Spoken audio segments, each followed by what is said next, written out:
Hora da gente fazer o nosso fechamento do mercado. Nesse momento, ficar de olho, inclusive, né, nessas tensões que estão teimando em ficar piores ali na região, né, da Ucrânia, inclusive, na região ali da fronteira da Ucrânia. A gente vai fazer um girão aqui de notícias, atualizando todos vocês sobre isso. Então, fiquem ligados, porque a partir de agora, eu e o Rafael Lara vamos atualizar todos vocês sobre as notícias do mercado, aí, as principais notícias do dia, tudo que tem movimentado, tanto a Bolsa do Brasil como também do mundo. E hoje, como o Rafa já adiantou, a gente vai bater um papo aqui com o Bruno Komura, que é estrategista da Ouro Preto Investimentos, e também com o Phil Soares, que é chefe de análise de ações da Orama. Né, Rafa? Exatamente. Boa tarde para você, vamos dando continuidade por aqui, inclusive. Boa tarde para o pessoal que está assistindo a gente pelo nosso canal do YouTube e também pelo Profit da Nelógica. Muito obrigada pela audiência de todos vocês. Isso é muito importante para nós. Mas vamos começar aí já dando um girão aqui nesses mercados. Vamos entender aqui, inclusive, como que a gente vem com essa bolsa, Rafa, porque o Ibovespa, né, já começou hoje o dia numa queda, mas estava lutando ali durante a manhã para se manter nos 115 mil pontos. Só que logo depois que viu aquela história lá de que houve a expulsão lá da Rússia de uma segunda mais importante autoridade aí americana da embaixada, a gente vai dar mais detalhes sobre isso daqui a pouquinho, tanto as bolsas americanas expandiram perdas, como aqui no Brasil houve um reflexo disso. Deixa eu trazer aqui, né, a minha tela, aqui, meu Profit da Nelógica. Olha só, a gente está com 1% de queda agora no Ibovespa, que está aos 114.028 pontos agora.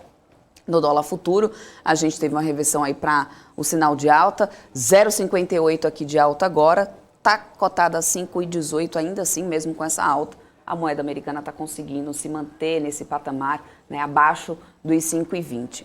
Vamos ampliar aqui o nosso monitor de mercado. Então, quem está aí com a gente através do Profit, já acompanha também aqui as cotações junto comigo.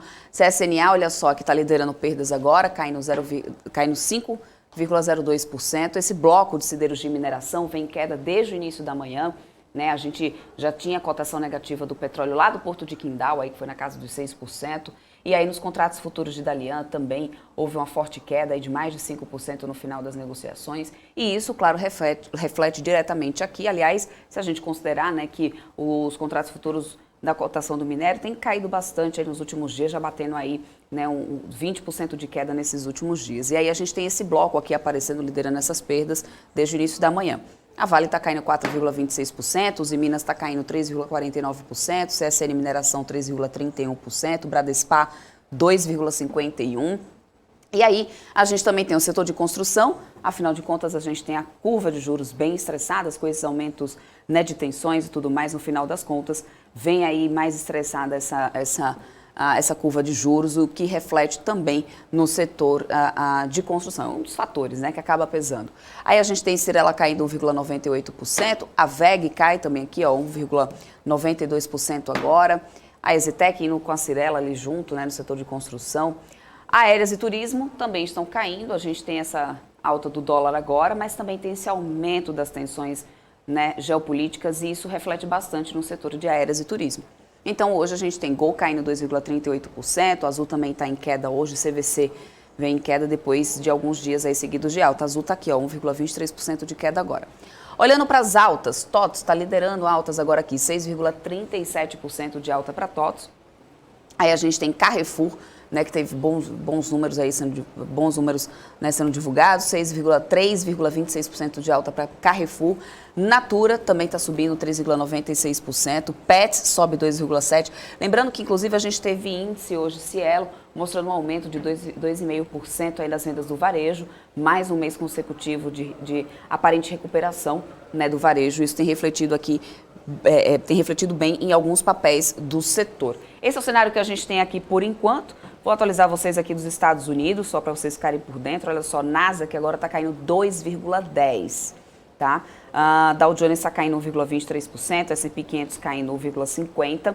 As bolsas da Europa todas fecharam em queda, com esse aumento de tensões, né? E aí o petróleo, que a gente tinha queda já desde o início, né, do dia, o petróleo, tanto o Brent como o WTI, já caía desde o início da manhã, e no final das contas continua no mesmo cenário. O Brent cai 2,34%, com o barril cotado a $92,59, o WTI está caindo 2,51%, com o barril cotado a $91,31. A gente vai ficar de olho por aqui para poder vir atualizando vocês, né, de como vai reagir esse mercado a qualquer novidade que surja. Mas antes disso, vamos começar aqui o nosso giro trazendo as notícias já internacionais, porque foi ouvido hoje um bombardeio de artilharia perto do aeroporto de Donetsk, quase que não sai, e Elenovka. E aí, aliás, eu preciso melhorar esse russo, hein? Tenho que melhorar esse idioma. Vamos lá. As duas cidades, gente, ficam lá no leste da Ucrânia.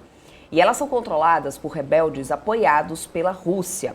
A nossa correspondente Giovanna Locatelli, que segue acompanhando as tensões também na região, ela tem mais informações direto lá dos Estados Unidos. Vamos com a Giovanna. Os separatistas acusaram as forças do governo de abrir fogo em seu território 4 vezes nas últimas 24 horas. Kiev acusou os rebeldes de dispararem projetos, incluindo alguns que atingiram um jardim de infância, causando choque em 2 civis. Uma fonte diplomática disse que uma missão de monitoramento de longa data da Organização para a Segurança e Cooperação na Europa registrou vários incidentes de bombardeio ao longo da linha de contato nas primeiras horas desta quinta-feira. A autoproclamada República Popular de Luhansk, uma das 2 regiões rebeldes, disse que as forças ucranianas usaram morteiros, lançadores de granadas e uma metralhadora em 4 incidentes separados nesta quinta. Os rebeldes e as forças do governo acusaram-se mutuamente de violar os acordos de cessar-fogo nesta quinta e usar armamento pesado ucraniano, incluindo morteiros e artilharia. Moscou, que reuniu mais de 100 mil soldados perto da Ucrânia, nega que esteja planejando invadir o vizinho e disse que está retirando algumas tropas. O Ocidente contesta que houve uma retirada significativa e os Estados Unidos disseram que milhares de soldados ainda estão chegando. Bom, não foi possível determinar imediatamente se os relatos de bombardeio ao longo dessa linha de frente representam uma escalada ou mesmo que se encaixam em um padrão de violações do cessar-fogo que tem sido rotina ao longo desse conflito que já dura 8 anos. Os países ocidentais acusaram repetidamente a Rússia de planejar o incidente nas áreas controladas pelos rebeldes para justificar o ataque, enquanto Moscou rebate e acusa Kiev de planejar uma escalada para tentar recapturar o território à força. E claro, a gente fica acompanhando o reflexo deste cenário aí para as próximas horas. Giovanna Locatelli, dos Estados Unidos, para a BMC News. Obrigada, Giovanna. E olha, já teve reflexo assim, prontamente, né? Porque durante o dia houve desdobramentos aí de toda essa tensão geopolítica. A Rússia expulsou a 2ª maior autoridade dos Estados Unidos, a embaixada em Moscou. A informação foi confirmada pelo Departamento de Estado. Rafael Lara tem os detalhes aí pra gente. Perfeito, Débora. A Rússia expulsou o vice-chefe da missão dos Estados Unidos no país russo, né, o Bart Gorman. Um porta-voz do departamento destacou que a expulsão não foi provocada e que a administração do presidente Joe Biden irá responder ao fato. E realmente houve uma manifestação do lado norte-americano. O presidente Joe Biden disse que a ameaça da invasão russa à Ucrânia é muito alta, mas ressaltou mais uma vez que a porta para uma solução diplomática permanece aberta. A declaração foi feita a repórteres quando ele saía da Casa Branca. Biden disse que havia, abre aspas, todas as indicações de que eles estão preparados para entrar na Ucrânia, fecha aspas. E o presidente norte-americano ainda afirmou que pediu ao secretário de Estado norte-americano, Antony Blinken, para ir à Organização das Nações Unidas, a ONU, fazer uma declaração hoje em busca da diplomacia, Débora. E isso agora faz sentido quando a gente pensa na declaração de ontem do Biden, que vinha meio sem tom. Você se lembra? Que a gente olhou, veio a ata, né, foi ontem ou anteontem que veio essa... A fala do Biden. Ontem quarta-feira, foi a ata do FONC, e antes de ontem teve a fala do presidente dos Estados Unidos. Que estava tudo conjuminando para um cessar-fogo, né? Quer dizer, não ter fogo de nenhuma maneira, né? Essa tensão se dissipar, mas aí veio aquela declaração do Biden que a gente até achou estranho, mas talvez pudesse ser uma questão de reafirmar sua popularidade, tentar aumentar sua popularidade como um líder forte, né, que era o que existia uma crítica do lado de alguns veículos de imprensa norte-americanos. E agora, então, você vê que existe ainda uma certa tensão, né, aí dos dois lados e a gente vai torcer para que tudo ocorra bem. Existe, sabe o que é interessante, o Rafa, porque aí está a Rússia jogando para a Ucrânia jogando para a Rússia, e de quem é ocupado de quê, né? E quem já enviou um relatório à ONU foi justamente a Rússia, alegando que militares da Ucrânia que cometeram crimes contra moradores nessa região do leste ucraniano, de acordo com o Wall Street Journal, né, que já divulgou essas informações. Os arquivos que foram enviados por Moscou alegam genocídio da população de língua russa. Por outro lado, os Estados Unidos têm alertado quanto à possibilidade da Rússia estar gerando pretextos para invadir a Ucrânia e devem responder sobre isso em relatório também, né, em reunião na ONU ainda hoje. Essa pelo menos é a expectativa. Sobre as áreas que foram bombardeadas hoje, não há informações até então sobre vítimas, né? E para a embaixadora dos Estados Unidos na ONU, essa crise entre Rússia e Ucrânia chegou a um momento crucial. Rafa tem os detalhes. Perfeito, Débora. A embaixadora dos Estados Unidos nas Nações Unidas, a Linda Thomas-Greenfield, disse, abre aspas, a evidência em território é que a Rússia está se movendo em direção a uma invasão iminente. Este é o momento crucial, fecha aspas. Essa declaração, inclusive, foi dada à CNBC.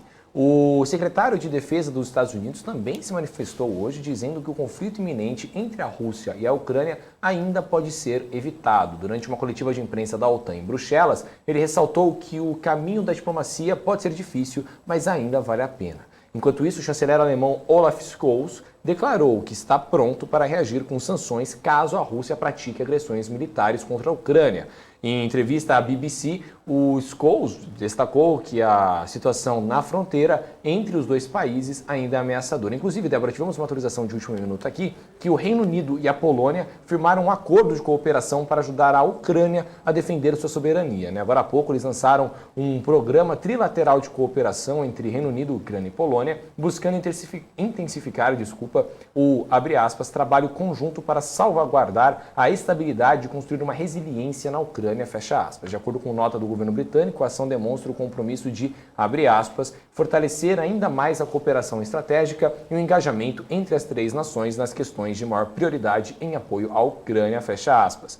O Reino Unido e a Polônia continuarão, então, a ajudar a Ucrânia a defender a soberania, a independência e a integridade territorial, isso que informa o documento. E a iniciativa foi lançada em meio à visita da chefe da diplomacia britânica, Liz Truss, a Kiev nessa quinta-feira, Débora. Pois é, todos estão se manifestando aí realmente em apoio à Ucrânia. E por fim, Rafa, em mais um documento, a Rússia disse que não aceita a retirada de tropas de determinadas zonas e nem a responsabilização por essa escalada e toda da crise.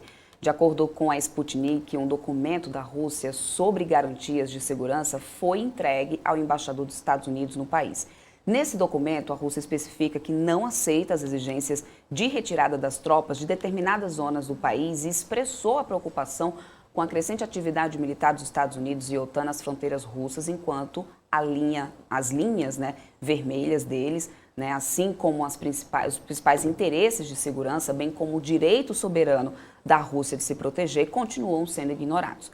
A chancelaria ressaltou que não planeja a invasão da Ucrânia e que considera a responsabilização pela escalada da crise como tentativa de exercer pressão e desvalorizar as propostas da Rússia sobre garantias de segurança.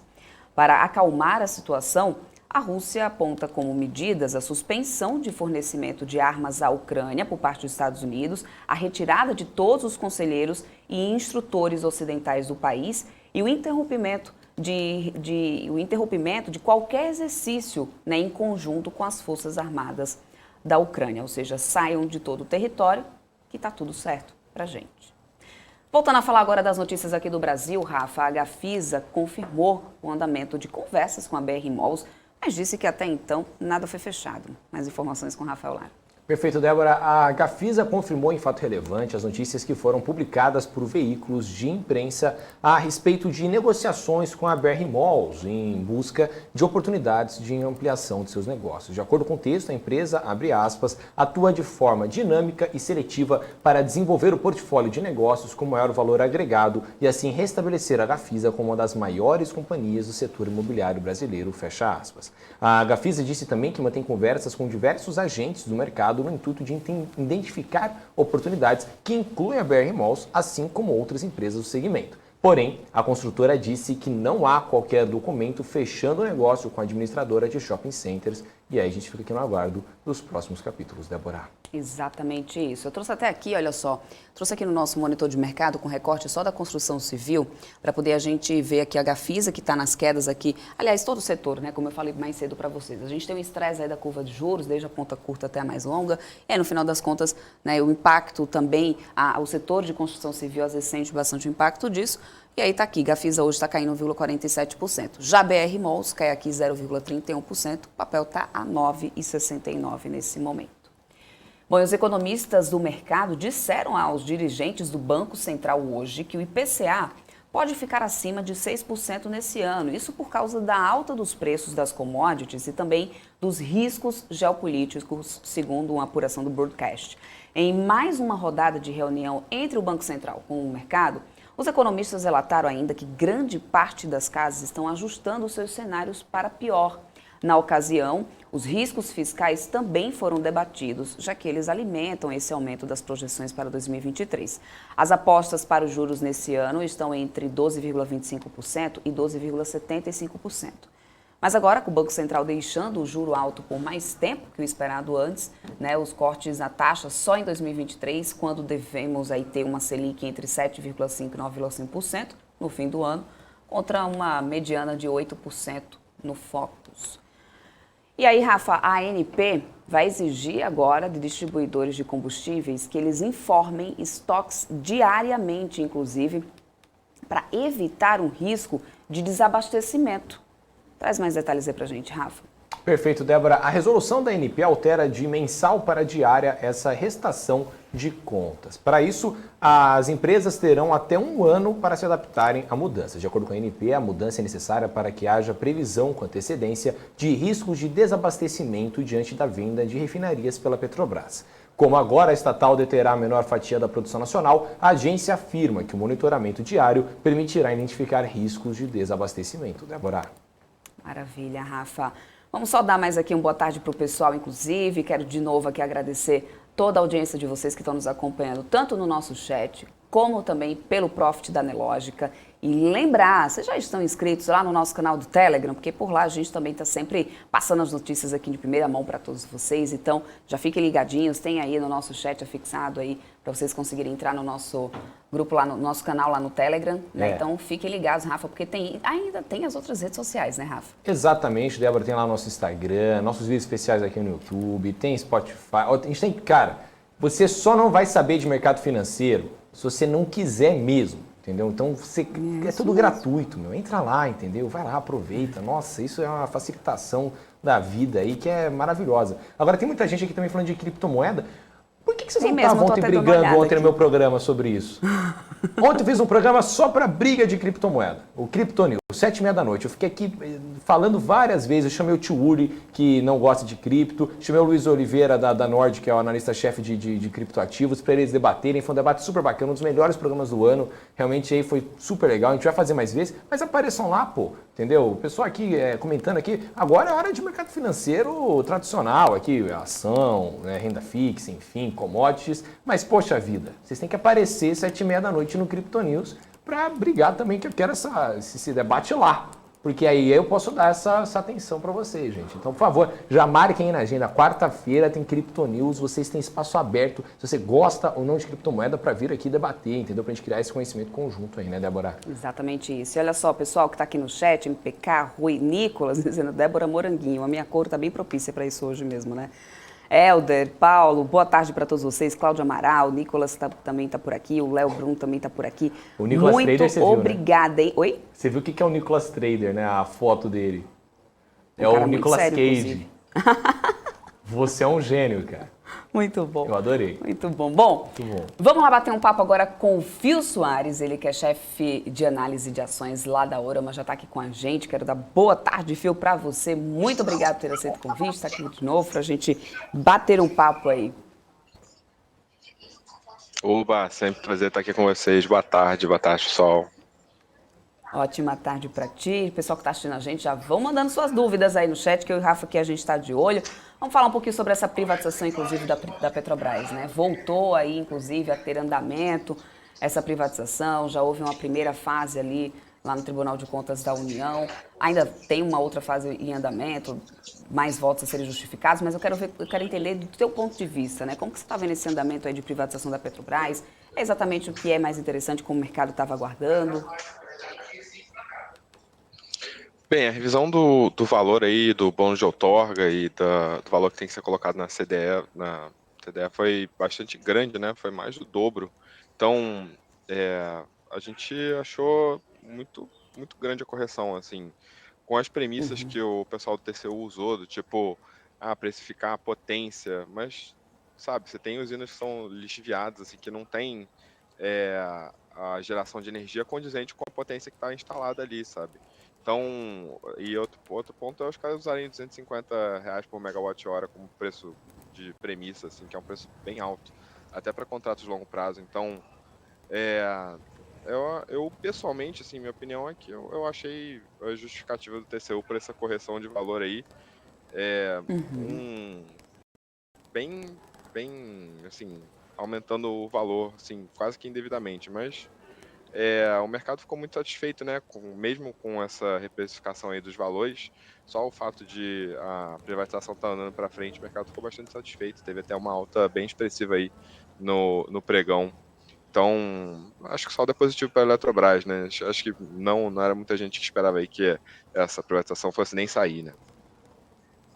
Exatamente. Isso já vem aí sendo aguardado há muito tempo. Deixa eu só trazer aqui o setor, inclusive, para a gente dar uma olhadinha aqui. A LET3, olha só, tá subindo 0,26%, hoje está aqui nas altas, né? Enquanto a gente tem outros papéis aqui, CESP também alta, Energias do Brasil está subindo 3,63% depois que teve divulgação do resultado, Light aqui cai 4,74%, Engie11 está caindo também, a AES, ou seja, está bem dividido o setor aqui de elétricas hoje, mas a LET6 e a LET3 estão aqui nas altas do dia, a LET6 subindo 0,43 e a LET6 0,49 e a LET3 0,2 agora nesse momento. Rafa. Perfeito. Ô, Fio, agora eu queria te perguntar um pouco aí, como é que você viu esse resultado do BTG aí? Eu estava até dando uma olhada aqui de novo no documento, né? Um lucro líquido ajustado de 1,7 bi no quarto trimestre de 2021, né? Uma alta de mais de 40% na comparação né, com o mesmo período de 2020. Mas também tem uma outra questão aí nesse documento aí, que é o André Esteves, que vai presidir aí o conselho de administração. Como é que você viu esse comunicado do BTG? Você acha que o mercado vai adotar uma postura otimista em relação a esses números e também ao Esteves presidir o conselho de administração? Rafa, eu acho que o mercado já está adotando uma postura otimista em relação a isso, né? Porque a gente teve uma alta no curtíssimo prazo aí, até antes do resultado, mas enfim, a gente não teve nenhuma queda depois da divulgação do resultado e foi um resultado muito, né, expressivo, como você falou, o lucro líquido fechou o ano aí na casa dos 6,6 bi de real, é muita coisa, né? O BTG está com um ROI de 20%, o que eu achei bastante impressionante, porque afinal de contas o BTG está com fez umas captações, fez duas captações, né, nos últimos anos aí.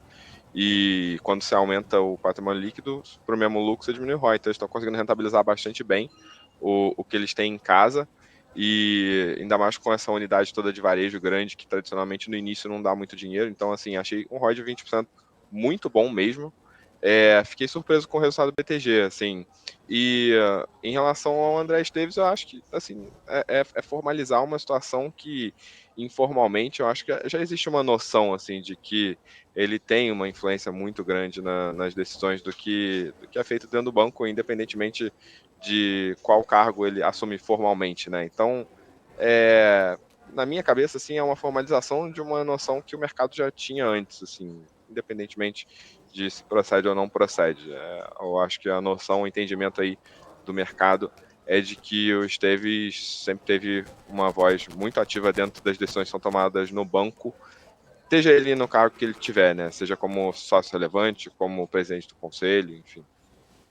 Agora, existia uma outra coisa ali também no documento, né, que eu até estava dando uma lida aqui, que é o índice de Basileia, né, que ficou em 15,7% em 2021, acima da média do setor no país. Você acha que isso pode representar algum risco aí para a empresa?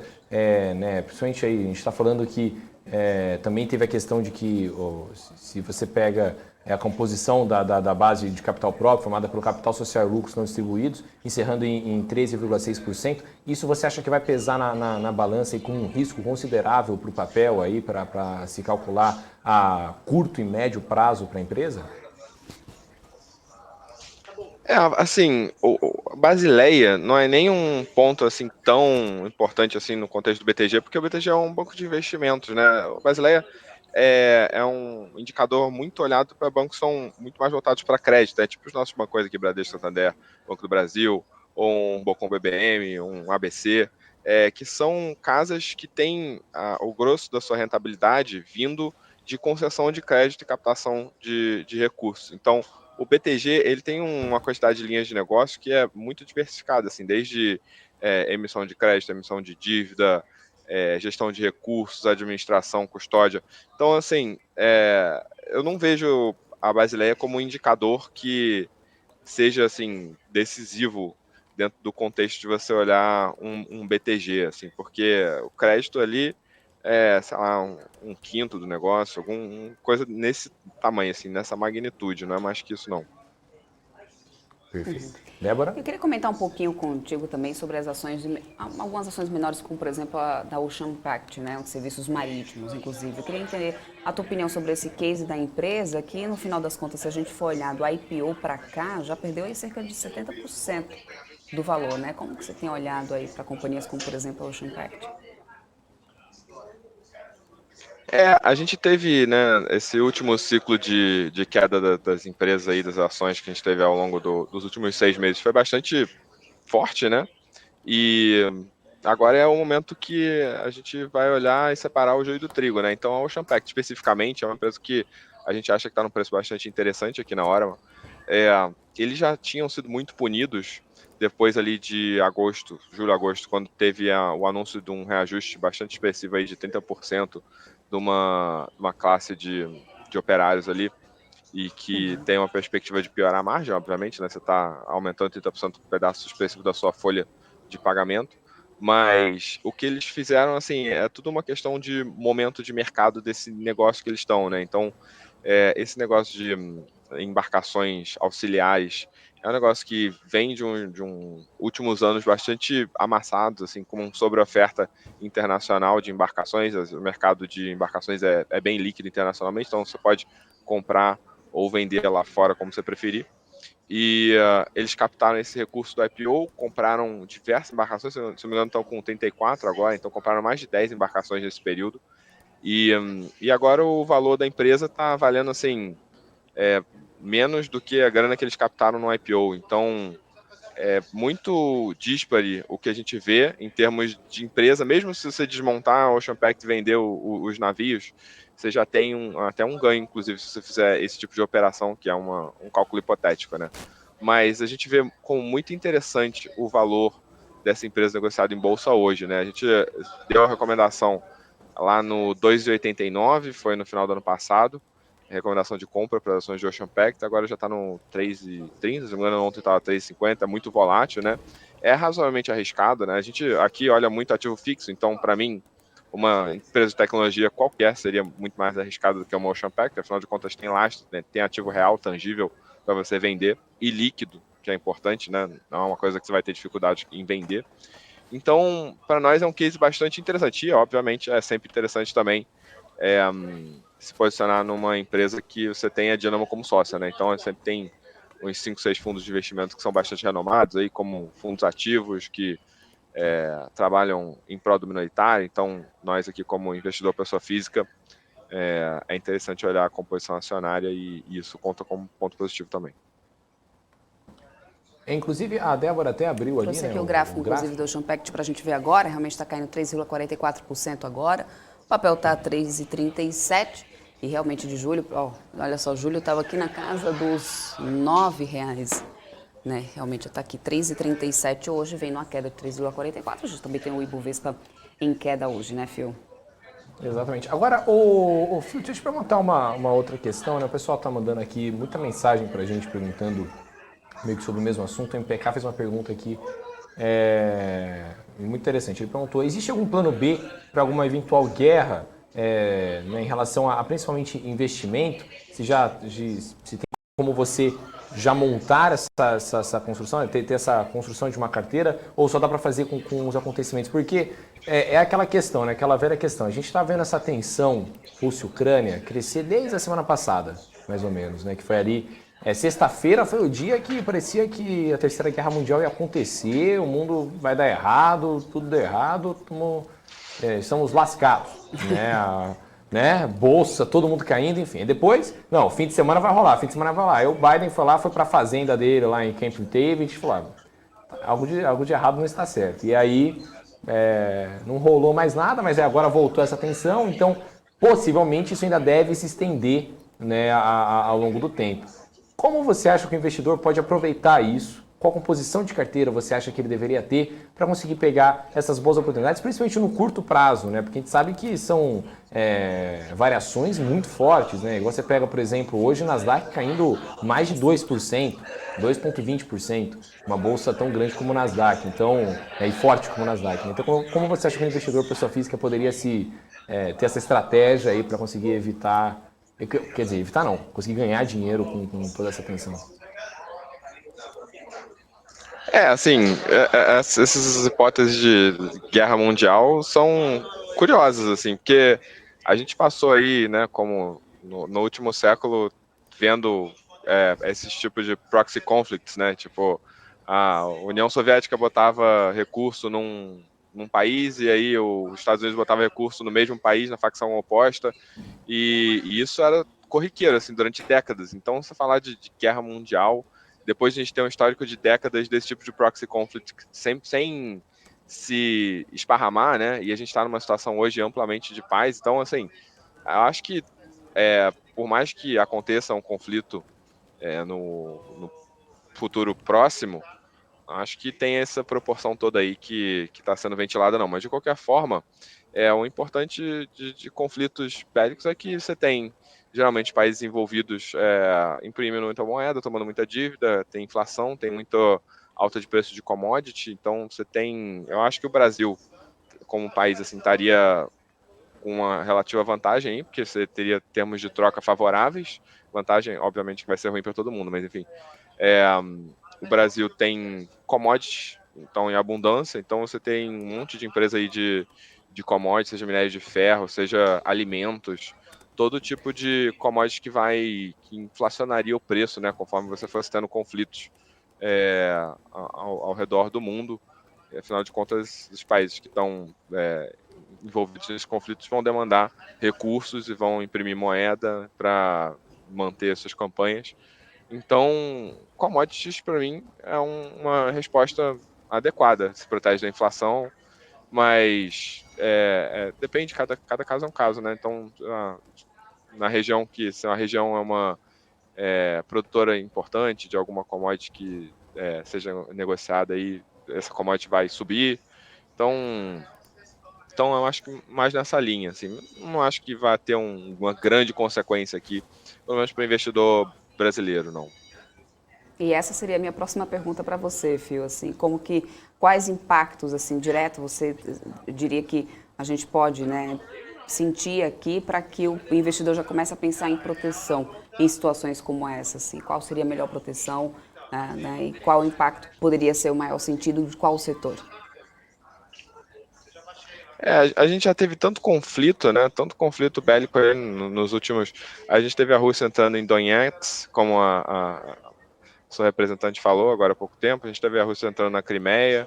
A gente teve vários exemplos assim e não teve impacto muito grande no mercado. Então são coisas locais, assim. Então eu acho que a discussão tem discussões que são muito mais materiais aí em termos de proteção, em termos de construção de carteira, como por exemplo o pricing da Bolsa Americana, que apesar de todas as quedas ainda está bastante esticado, ciclo de alta de juros dos Estados Unidos. Eu acho que ele vai acabar fazendo muito mais preço do que um eventual conflito que a maior chance mesmo que o conflito aconteça é que ele continue local.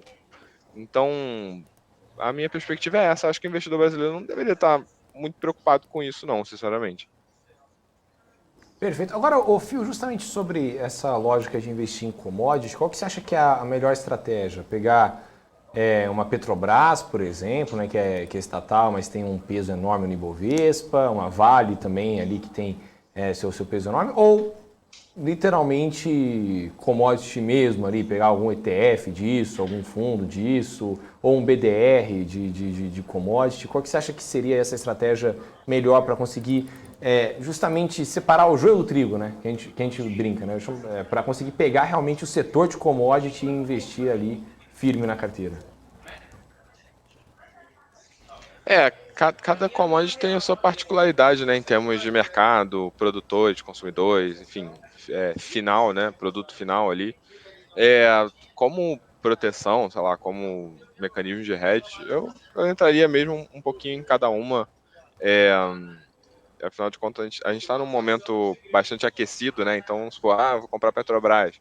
Aí a atividade econômica mundo esfria e aí você acaba numa situação de petróleo caindo, enfim, tem várias hipóteses aí que podem acontecer. Eu não ficaria concentrado, especialmente falando de investidor pessoa física, até porque commodities é um nicho que a gente tem pouco edge, né, pouco vantagem competitiva para ter algum tipo de ideia do que vai acontecer, né? Então, um hedge é um negócio que exatamente é uma proteção para alguma coisa que você não sabe o que é.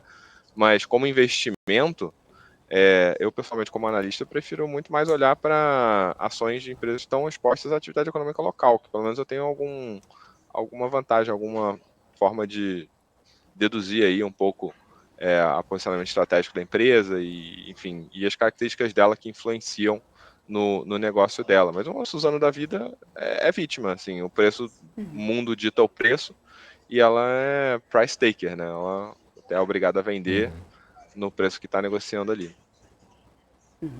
Ô, Phil, voltando agora a falar um pouquinho sobre privatização, eu estava dando uma olhada aqui, o ministro da Infraestrutura, Tarcísio de Freitas, né, disse hoje que ele assumiu ser pré-candidato a governo já de São Paulo, e ele falou sobre a venda da Companhia de Saneamento Básico daqui de São Paulo, a Sabesp, né, ele traz isso aí como uma promessa de campanha, inclusive, lembrando que a gente também tinha uma longa promessa aí de agenda de privatizações para serem ocorridas, e no final das contas isso está um pouco mais enganchado aí. Mas ele tem usado isso como também não é uma pauta que eu quero dizer, mas, enfim, tem usado isso como um argumento para a sua candidatura, pré-candidatura pelo menos. A privatização da Sabesp seria um ponto positivo para a companhia em si? Você acha que é necessário no momento da companhia? Como que seria, então, na tua opinião, caso venha a ter realmente uma privatização da Sabesp, né? E tantas outras aí que estão na lista, que no final das contas não saíram, a gente acabou de falar de Eletrobras, né? Assim, a gente já teve o pontapé inicial nesse setor, né, dado pela SEDAI no Rio de Janeiro, que acabou de divulgar aí alguns números, né, de redução de folha de pagamento, de corte de custo, e não tem nada menos esperado do que isso, né? Claro que as empresas de saneamento são abertas em bolsa, Sabesp, Copasa, Sanepar, são muito mais eficientes do que a SEDAI, no caso, né? Porque a SEDAI é capital fechado, tem menos escrutínio aí de um grupo de investidores, enfim, tem menos incentivo mesmo a ser eficiente, né? Como companhia, como diretoria. Mas eu não tenho dúvida de que tem muita oportunidade dentro da Sabesp de melhoria e acredito que seja super positivo, sim, para a Sabesp, para o investidor da Sabesp, né? E não é a primeira empresa que a gente tem aí de saneamento sendo privatizada e acho que seria super positivo, sim. Tomara que o Tarcísio seja bem sucedido aí na eleição e em fazer esse movimento. Perfeito. Ó, Débora, tem mais alguma pergunta por aí? Ou posso tocar ali? Vamos nas nossas considerações finais com o Phil, inclusive, para até o horário. Phil, Exato. quero muito agradecer a tua participação aqui conosco, o teu tempo aqui de vir poder falar um pouco mais da tua visão, inclusive sobre a privatização da Eletrobras, que eu sei que é uma coisa que realmente isso tem aí, né? Já vem se arrastando ao tempo e que o mercado já aguarda a um certo ponto, né? E queria que você já pudesse deixar aqui para o pessoal, principalmente para dias, por exemplo, a gente vinha em 7 dias, né, de altas no Ibovespa. Aí hoje tem aí essa queda, tem o cenário externo também, essas tensões geopolíticas, mas qual seria o gatilho aí para que os investidores ficassem atentos para saber que é o momento agora de optar por uma proteção aí dos lucros, melhor do que qualquer outra coisa, principalmente se a gente considerar esse cenário macro que a gente tem visto agora. Assim, eu pessoalmente, né, sou um investidor assim mais de longuíssimo prazo, da forma com que eu penso assim, mentalidade, né? Acho que vai muito do próprio emocional do investidor, tá? Porque uma questão um pouco mais emocional até do que uma questão de fato propriamente material, assim, especialmente se você tem um horizonte de investimento mais longo. É muito difícil acertar o timing, né, de quando é que você compra uma put, quando é que você compra um investimento aí para um instrumento de proteção para você se redear ali de uma volatilidade pontual, porque é muito difícil de você prever exatamente essa volatilidade pontual. Mas para o investidor que esteja mais preocupado, ele pode ir usando instrumentos derivativos de uma forma moderada, assim, para dar uma protegida nos ganhos, não tem problema nenhum. Ou então reduzir posição mesmo, né? Reduzir posição é uma forma muito boa, né, de você se proteger, porque ela é barata, né? E é simples, é fácil de entender. Assim, investidor individual, ele é um camarada que nem sempre ele sabe muito bem o que ele está fazendo, né? Então, eu recomendaria pensar bem no que vai fazer, não se preocupar muito em acertar timing e estar sempre em paz com o seu próprio emocional, assim, porque é aceitar que você comprou um objeto, né, um título, que tem um valor que é determinado pelo mercado, e ele pode muito bem cair 15, 20%, saber o que você está comprando, saber o que você espera daquilo, enfim. Sempre pensar de antemão nesse tipo de situação que pode acontecer, porque quando você pensou de antemão, você está preparado, né? Quando ela vem, você já tem uma carta na manga ali, uma resposta para dar. Boa, inclusive, só passar aqui uns comentários do pessoal do chat para você, viu, Fio? O MPK tá dizendo assim, Fio, muito obrigado, gosto demais de ouvir você, super tranquilo. E aí tem gente aqui dizendo, Fio, que se ouvir você de olhos fechados, dá para ter certeza, tá aqui, ó, o Fabiano tá dizendo assim, se fechar os olhos e ouvir o Fio, com certeza estaria ouvindo o Ronaldo Fenômeno. Não sei de onde ele tirou essa comparação, mas é o Fabiano que tá dizendo aqui para você no nosso chat aí, o Fio. Muito obrigada mesmo pela tua participação. Até o próximo. Pronto, o Rafa agora não vai mais respirar. Pô, Deve ser o sotaque carioca, né? Obrigado. Boa noite aí, bom trabalho pra vocês. Eu tô passando, pessoal. O Valeu, pessoal do Fio. chat, eles não existem. Eu não vou deixar de... Não ia deixar passar essa, Fio, porque o pessoal aqui, olha, essa nossa audiência, ela é incrível. Incrível. Eles não deixam passar nada. Mas o Fio é um fenômeno mesmo. Fio, ele você é o cara. assim, ó. Não significa Então é isso dizer aí, que Fio. seja de Opa, futebol. estamos aí. Também não sei se você joga futebol, né? Vai que já tá eu dizendo aqui que você não bom. sabe jogar. Mas... Tá bom. Tchau, tchau, Fio. Até a próxima. Valeu. Tchau, boa noite, até a próxima. Tchau, tchau. É Ô, isso Débora. aí. Vamos atualizar. Respira, Rafa. Respira. Tava toda plena aqui. Como é que você cai numa dessa, cara? Eu não falei, caí, a não. Débora- Aí eu passei a pra Débora não ele. vai Ué. ler isso. Eu falei, a Mas Débora é não vai verdade. ler isso. Não, mas tudo bem, o Fio é um Não acho que fenômeno seja uma mesmo. coisa ruim. Eu adoro. O Leonardo tá quase morrendo ali na cadeira também. Não, mas o Fio é um fenômeno mesmo. Uai, Ele não é um maravilhoso. fenômeno, que imagina, se você olhar pro histórico aí do Ronaldo Fenômeno, quanta Não. coisa boa ele fez. Uma honra enorme, pô. Eu já fui chamado de galã feio, galã exótico, né? Você sabe, né? Porque falaram um dia que eu tava parecendo o comendador do... Agora eu tô ouvindo a risada do Leonardo daqui do estúdio, o estúdio tá É fechado. o Alexandre Nero, né? No comendador lá na novela Império. Você lembra dele? Falaram que um dia eu tava a cara dele. Aí, você sabe o que a Tata Werneck falou pro Alexandre Nero, né? Que ele é o primeiro galã exótico da Plim Plim, né? Eu não posso falar o nome dessa, da TV. E aí, porque ele é meio um galã meio feio, ela falou. Então, pra mim tá bom também, entendeu? Então, já te chamaram do quê uma vez mesmo? Já te comparam Nem lembro com o mais. direto. Mas, Ó, tá aqui o Daniel Bruno tá dizendo assim, é por isso que eu vejo esse programa, tá vendo? tá vendo? O MPK A tá Débora dizendo que eu deixou deixei Rafa você vermelho. Deixei mesmo. vermelho. Não, se você pega... Olha o tom que eu estou agora. Volte 30 segundos na programação, você vai ver o tom que eu estava. Entendeu? E, se juntar aí o Cabral num programa, a pessoa vai achar que a gente está infartando. Era uma vez. Vamos atualizar o mercado aqui, Rafa. Vamos Tá dar bom. uma olhadinha aqui de como que vem esse Bovespa. Deixa eu só trazer aqui, eu acho que eu acabei, inclusive, fechando aqui, não, tá aqui o índice Bov. Olha só, perdemos os 114 mil pontos. Lá vai a gente ampliando um pouquinho mais essas perdas. Já no final do dia, cai agora 1,19% e o Bovespa está nos 113.813 pontos agora. No dólar futuro, a gente continua com o sinal de alta, 0,61%. Agora o dólar está 5,18, ainda se mantendo abaixo, né, desse patamar de 5,20. Não mudou muito o cenário nessas nossas altas e baixas aqui do dia. Ainda é o bloco siderurgia e mineração que está aqui liderando as perdas, 5,08% agora de queda para a CSNA.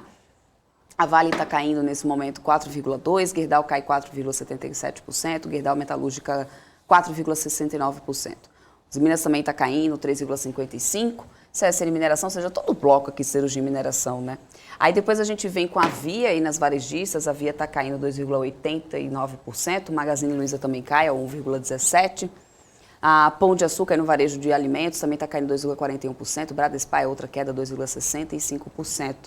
Aí a gente tem a Dexco caindo 1,99%, indo aqui para o setor de papéis, e no final das contas a gente tem agora uma alta aqui do dólar, mas talvez ainda não o suficiente para refletir nesse setor, que aliás já vem alguns dias aí numas quedas, né?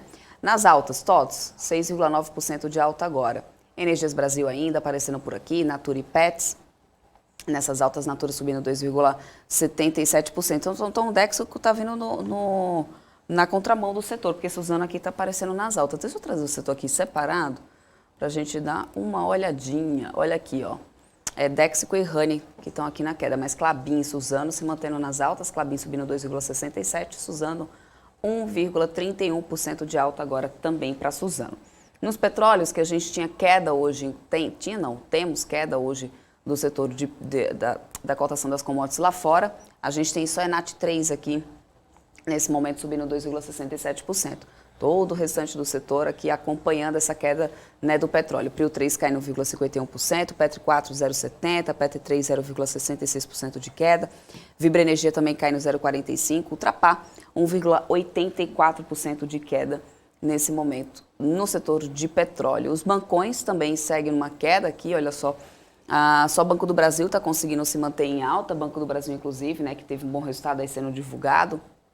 Logo em seguida, Itaú também divulgou o resultado, mas no final das contas, só o Banco do Brasil ainda está conseguindo manter o sinal positivo. Itube 3 lidera as perdas aqui do setor, 1,71% de queda, Sambi 11 está caindo 1,33%, Itube 4, 1,29%, BBDC 4, 1,21%, BBDC 3, 0,89%, Itaúsa 4, 0,85%, Sambi 4, menor queda do setor, 0,70%. Mas o setor como um todo aqui vem numa queda por enquanto, Rafa, enquanto a gente mantém o Ibovespa nessa queda, aliás, expandindo, né, quedas. Lá fora, do mesmo jeito, nos Estados Unidos não mudou o cenário, né, permanecem aí as quedas se aprofundando, inclusive Nasdaq caindo agora 2,36%. Rafa, S&P 500 está caindo 1,77%, Dow Jones está caindo 1,41%, né, a gente está de olho aqui, inclusive, se vai ter algum pronunciamento, se vai ter alguma notícia, inclusive, vindo lá dos Estados Unidos, porque a gente sabe que essas tensões foram um pouco mais acaloradas aí durante esse dia de hoje, né? Se tiver alguma novidade quanto a isso, a gente traz para vocês. Temos cotação aí do Bitcoin, Rafa? Temos cotação de tudo aqui do planeta, Débora, não tem problema não. Bitcoin está em ritmo de queda, né? Caindo aí 7,1%. Tem uma musiquinha para isso. É ritmo de queda, né? Logo assim que puder... Como é que é? Qual que é o nome daquela do temporal? Não, existe ritmo de queda, no caso. Essa é né? velha, eu sei. Não, essa é velha, mas é que eu uso todo dia. Eu não sou uma pessoa tão musical quanto você, mas tudo bem. Não, mas essa música. Hoje a música do Bitcoin é temporal, do Jorge Aragão, né? Logo assim que puder, vou telefonar, né? Para você saber que eu andei sofrendo, né? Porque está caindo 7,1%, né? $41.125.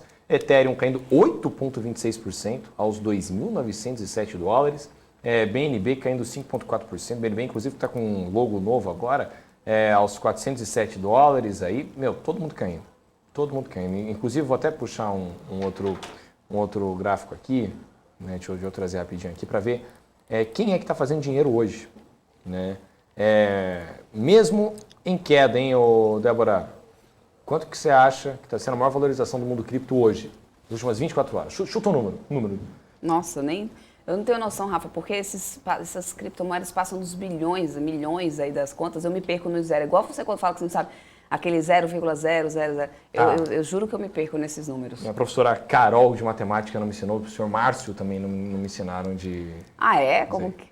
Não, Márcio era meu professor de matemática. 3 décimos, enfim, sei lá quantos me décimos. ensinaram o 0,0000004297, não sei, deve ser 42 você ainda deu o professor que te ensina, ai meu Deus do céu. Oitava casa decimal para a direita, é isso. Mas eu não sei, gente. Mas eu sei fazer contas aqui, mas enfim, a maior valorização hoje do dia está sendo com a moeda TED Dog, né, que está subindo 774% nesse momento, aos 0,0000000004297 reais aí. Mas a maior queda também. Qual que é a maior queda de hoje que você acha, Débora? Que você fala assim, cara, que perda, hein? Que perda. Você lascou. Sei lá, Rafa. Está sendo com a CryptoPlanes, CEPAM, o ticker, caindo 99%. 1,98%. Nunca tinha ouvido falar. Também não. Não, essas criptos é impossível alguém ter ouvido falar. Ela custa 0,00000001161. Quer dizer, alguém ouviu falar, né? Que alguém perdeu dinheiro. Mas assim, e tá com volume de negociação até que alto, viu? De falar. O volume em 24 horas dessa CryptoPlanes, por exemplo, tá de R$1.601.000. Aí em 24 horas até que tá alto. Tá mais alto que muita ação do mercado aí. Né? Tá mais alto, por exemplo, que o volume de Sambi3, que foi de R$470.000 hoje. Mas o volume de TED Dog, por exemplo, lembrando, isso aqui não é recomendação de compra ou venda de ativos, pelo amor de Deus, hein? Eu não analisei nada disso aqui. Mas o volume dessa aqui disparou 774%, foi de R$31.977.000 aí. Mas hoje um dia para o mercado, para quem investe de uma maneira um pouco mais fundamentalista em cripto, né, tentando achar ali as que estão um projeto, né, ali meio que no radar e tal, né, enfim, fundamentalmente falando, um dia difícil mesmo, caindo mais de 10% cada um. Rafa, uma última notícia vinda lá da Hungria. O presidente Jair Bolsonaro deixou há pouco o hotel em Budapeste, lá na Hungria. Já está seguindo para o aeroporto, ele deve embarcar de volta já para o Brasil. Né? Hoje não vai ter live semanal. A gente sabe que o presidente Jair Bolsonaro, desde o período de campanha, já está acostumado, sempre faz parte da agenda dele, a live de quinta-feira. Né? Foi remarcada para amanhã. O presidente decidiu antecipar o retorno para visitar nessa sexta-feira as áreas que foram atingidas por fortes chuvas em Petrópolis, lá do Rio de Janeiro. Realmente uma grande tragédia. Realmente, a cada momento uma nova notícia de lá é de partir o coração. Bom, o presidente Jair Bolsonaro, então, adiantou, né, o retorno ao Brasil para poder fazer essa visita amanhã, lá na região de Petrópolis, no Rio de Janeiro. Débora, inclusive, quero mandar aqui um abraço para o streamer Casimiro, que teve uma ação maravilhosa ontem. Ele levantou R$120 mil de doação para Petrópolis, lá, entendeu? Pessoal da minha geração, de 20 e poucos anos, conhece muito Casimiro, deve ter visto Casimiro até falar cheio. E é muito legal realmente que tem essa mobilização para fazer doação. Então, quem puder ajudar lá a região de metrô, a gente brinca aqui toda hora, mas quem puder ajudar, que o desastre realmente está bem feito, tudo na vida, na verdade, né? Toda vez que você puder ajudar alguém, ajude, entendeu? Ajude, porque é importante ajudar, entendeu? Enfim, é isso. Faz parte. Rafa, e como que vem a capa aí do Wall Street Journal hoje, depois de toda essa questão dessas mobilizações que tem acontecido lá, né? Essas tensões geopolíticas, isso vem trazendo alguma coisa? Eles estão em cima também nessa apuração? Atualizei para o pessoal que está assistindo a gente agora. A principal notícia, de fato, é da história do bombardeio no leste da Ucrânia. Né? Se você entra na home do Wall Street Journal agora, você vai ver realmente aí, né, fotos e vídeos desse bombardeio, que realmente também é algo assim, triste de ver mesmo. Né? Enfim, do exército ucraniano, inclusive, dizendo que um jardim de infância e uma escola em cidades controladas pela Ucrânia foram atingidos por morteiros. Aí, então, realmente, uma situação muito complicada lá na Ucrânia. Você também tem os gráficos das bolsas lá fora caindo mais de 1%, né? Dow Jones 1,5% de queda, S&P 500 1,8%, Nasdaq 2,4%, Russell 2000 2,1% e também Dow Jones Total Market caindo 1,95%. Você também tem a Olimpíada de Inverno, né? A Kamila Valieva tropeçou para o 4º lugar como Olimpíadas e aí, né, ela inclusive estava... Preciso até conferir, mas acho que ela mesma estava em relação à história um escândalo ali de doping, possível doping, então, ali na Olimpíada de Inverno. Você tem acompanhado a Olimpíada de Inverno, Débora? Não tenho. É bem tarde, viu? Para quem tem sono é maravilhoso. Nossa, que você assiste uma patinação artística, cada apresentação mais linda que a outra, um negócio, umas piruetas que me dão tontura só de ver, realmente, aí, parabéns para todo mundo. Um beijo para a equipe de bobsled aí. O Edson Bindilati da equipe de bobsled me segue no Instagram. Então, parabéns aí, Edson Bindilati. 5 Olimpíadas de Inverno aí, é isso. A fase aleatória do dia. Sensacional. Bom, a gente também tem a Tesla aí, né, em relação à história. A Tesla afirmou ao juiz que a SEC, a SEC, está assediando Musk aí, né, com advogados da fabricante de carros elétricos, dizendo que o regulador não distribuiu uma multa de $40 milhões em um acordo de 2018 aos acionistas prejudicados, né? E também tem um exclusivo lá, né, uma gigante de revistas aí, chamada Condé Nast, registrando um primeiro lucro em anos aí, né, gigante de revistas, com uma façanha aí, com forte crescimento de receita digital e economia de custos com a reorganização de suas operações globais, dizendo que gerou quase $2 bilhões em receita no ano passado. É a modernização da notícia, né? A gente sabe disso, né, Débora? A gente que fez jornalismo, sabemos que isso cada vez vai ser mais comum, né? Eu sou um cara que gosta muito do charme do impresso, mas é óbvio que isso não sustenta 100%. Alguma empresa tem que ter o digital para chegar na pessoa. Rafa, vamos atualizar aqui, inclusive, o fechamento dos petróleos. O Brent, o senhor petróleo Brent, que caiu aí 1,94%. Fechou o barril aí a $92,97, o WTI uma queda de 1,95, com o barril a $90 ainda, mesmo assim, mesmo com essas quedas. E mesmo com toda essa pressão aí que a gente tem visto, né, esse aumento das tensões geopolíticas, que a gente sabe que acaba sendo um fator para poder aumentar, inclusive, aí, né, para poder alimentar uma alta das cotações aí das commodities. Hoje pela manhã, uma notícia de que um acordo com o Irã estaria chegando perto para uma conclusão de contribuição, estaria chegando perto de uma conclusão, e isso contribuiu para poder afundar essas cotações que ontem, né, ficaram aí no positivo, né, os petróleos hoje veio nessa correção, caiu mais, inclusive, mesmo com toda essa questão geopolítica aí em pauta. Então, no final das contas, o petróleo caindo assim. O reflexo disso aqui, deixa eu só trazer aqui o setor de petróleo mais uma vez para a gente acompanhar, mas não deve ter mudado muito o cenário do que a gente viu mais cedo, ainda sendo a Enalta, que está ENAT3 aqui na contramão, subindo 2,48%, mas todos os outros papéis, né, seguindo em queda, Ultrapar, inclusive, sendo a maior queda do setor. Eu vou trazer até aqui o índice Bovespa para a gente ver, no acumulado do ano, como que a gente teve, né, Rafa, 7 dias consecutivos aí de alta para o Ibovespa, e estamos aí agora, então, partindo para depois de 7 dias de alta, um dia de queda para esse BOV, né? Vai expandindo o Petras agora no finalzinho do dia, mas olha só, B3 é o papel que mais está liderando, que mais está acumulando alta no ano até agora, né? Mesmo a gente tendo essa queda hoje aí, a gente consegue ver que a maioria do índice ainda permanece acumulando altas, principalmente B3, 29,31%. Aí depois a gente tem bancões, né? Lembrando, a gente teve resultados aí considerados e foram muito bem recebidos pelo mercado, de Itaú, de Banco do Brasil, né, os dois bancões aqui acumulando alta, Banco do Brasil de 22,63% no ano, Itube 24,60%. Aí a Apvida também está acumulando alta aqui de 22,25%, lembrando que a Apvida está no processo já de encerrar, né, a fusão com o Intermédica, inclusive. Depois disso, a gente tem aqui setor de petróleo, cumpriu 3, acumulando alta de 20,13%. Multiplan, né, dos setores de shoppings, aqui acumulando alta de 18,86%. Petrobras aqui, ó, PET3, acumulando alta de 17,13%. E Pets, 16,25%. Nas quedas, Alpa 4. Quem mais está acumulando perdas aqui é o papel de Alpargatas, inclusive a gente viu que no setor de varejo. Esse, inclusive, foi um papel que, em alguns dias, mesmo com o setor inteiro em alta, a UPA 4 vinha numa queda, né? E aí tem uma questão da dívida também da companhia, que com a variação aí dos juros, né, com essa escalada de alta de juros, acaba pesando um pouco na conta de Alpargatas. E no final das contas, 27,33% de queda acumulada para a UPA 4 agora no ano de 2022. Embraer, em seguida, acumular uma alta não, gente, queda acumulada, tá? A UPA 4 acumulando queda de 27,33%. Embraer acumulou uma queda de 21,56%. Lembrando que Embraer foi o papel que mais acumulou alta no ano passado, né? Agora vem aqui, 21,56%, pelo menos até o momento aqui em 2022. Enquanto isso, Via acumula queda de 23,24% e IRB queda de 17,91%.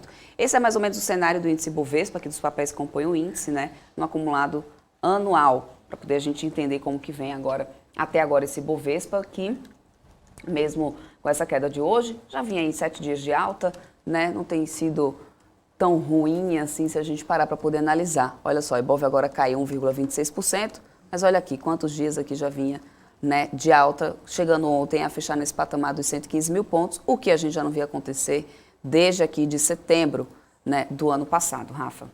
Perfeito, então, Débora, o Leonardo Alcântara tá quase chorando ali no Twitter, porque depois você dá uma olhada no grupo do Ao Vivo, Débora, estava tendo uma discussão sobre as aspas que eu mandei, né, que eu falei que eu fui considerado o primeiro galã feio da BMC, né, que foi comparado com o Alexandre Nero. Beijo, Alexandre Nero, sou um dos maiores fãs do Alexandre Nero do planeta.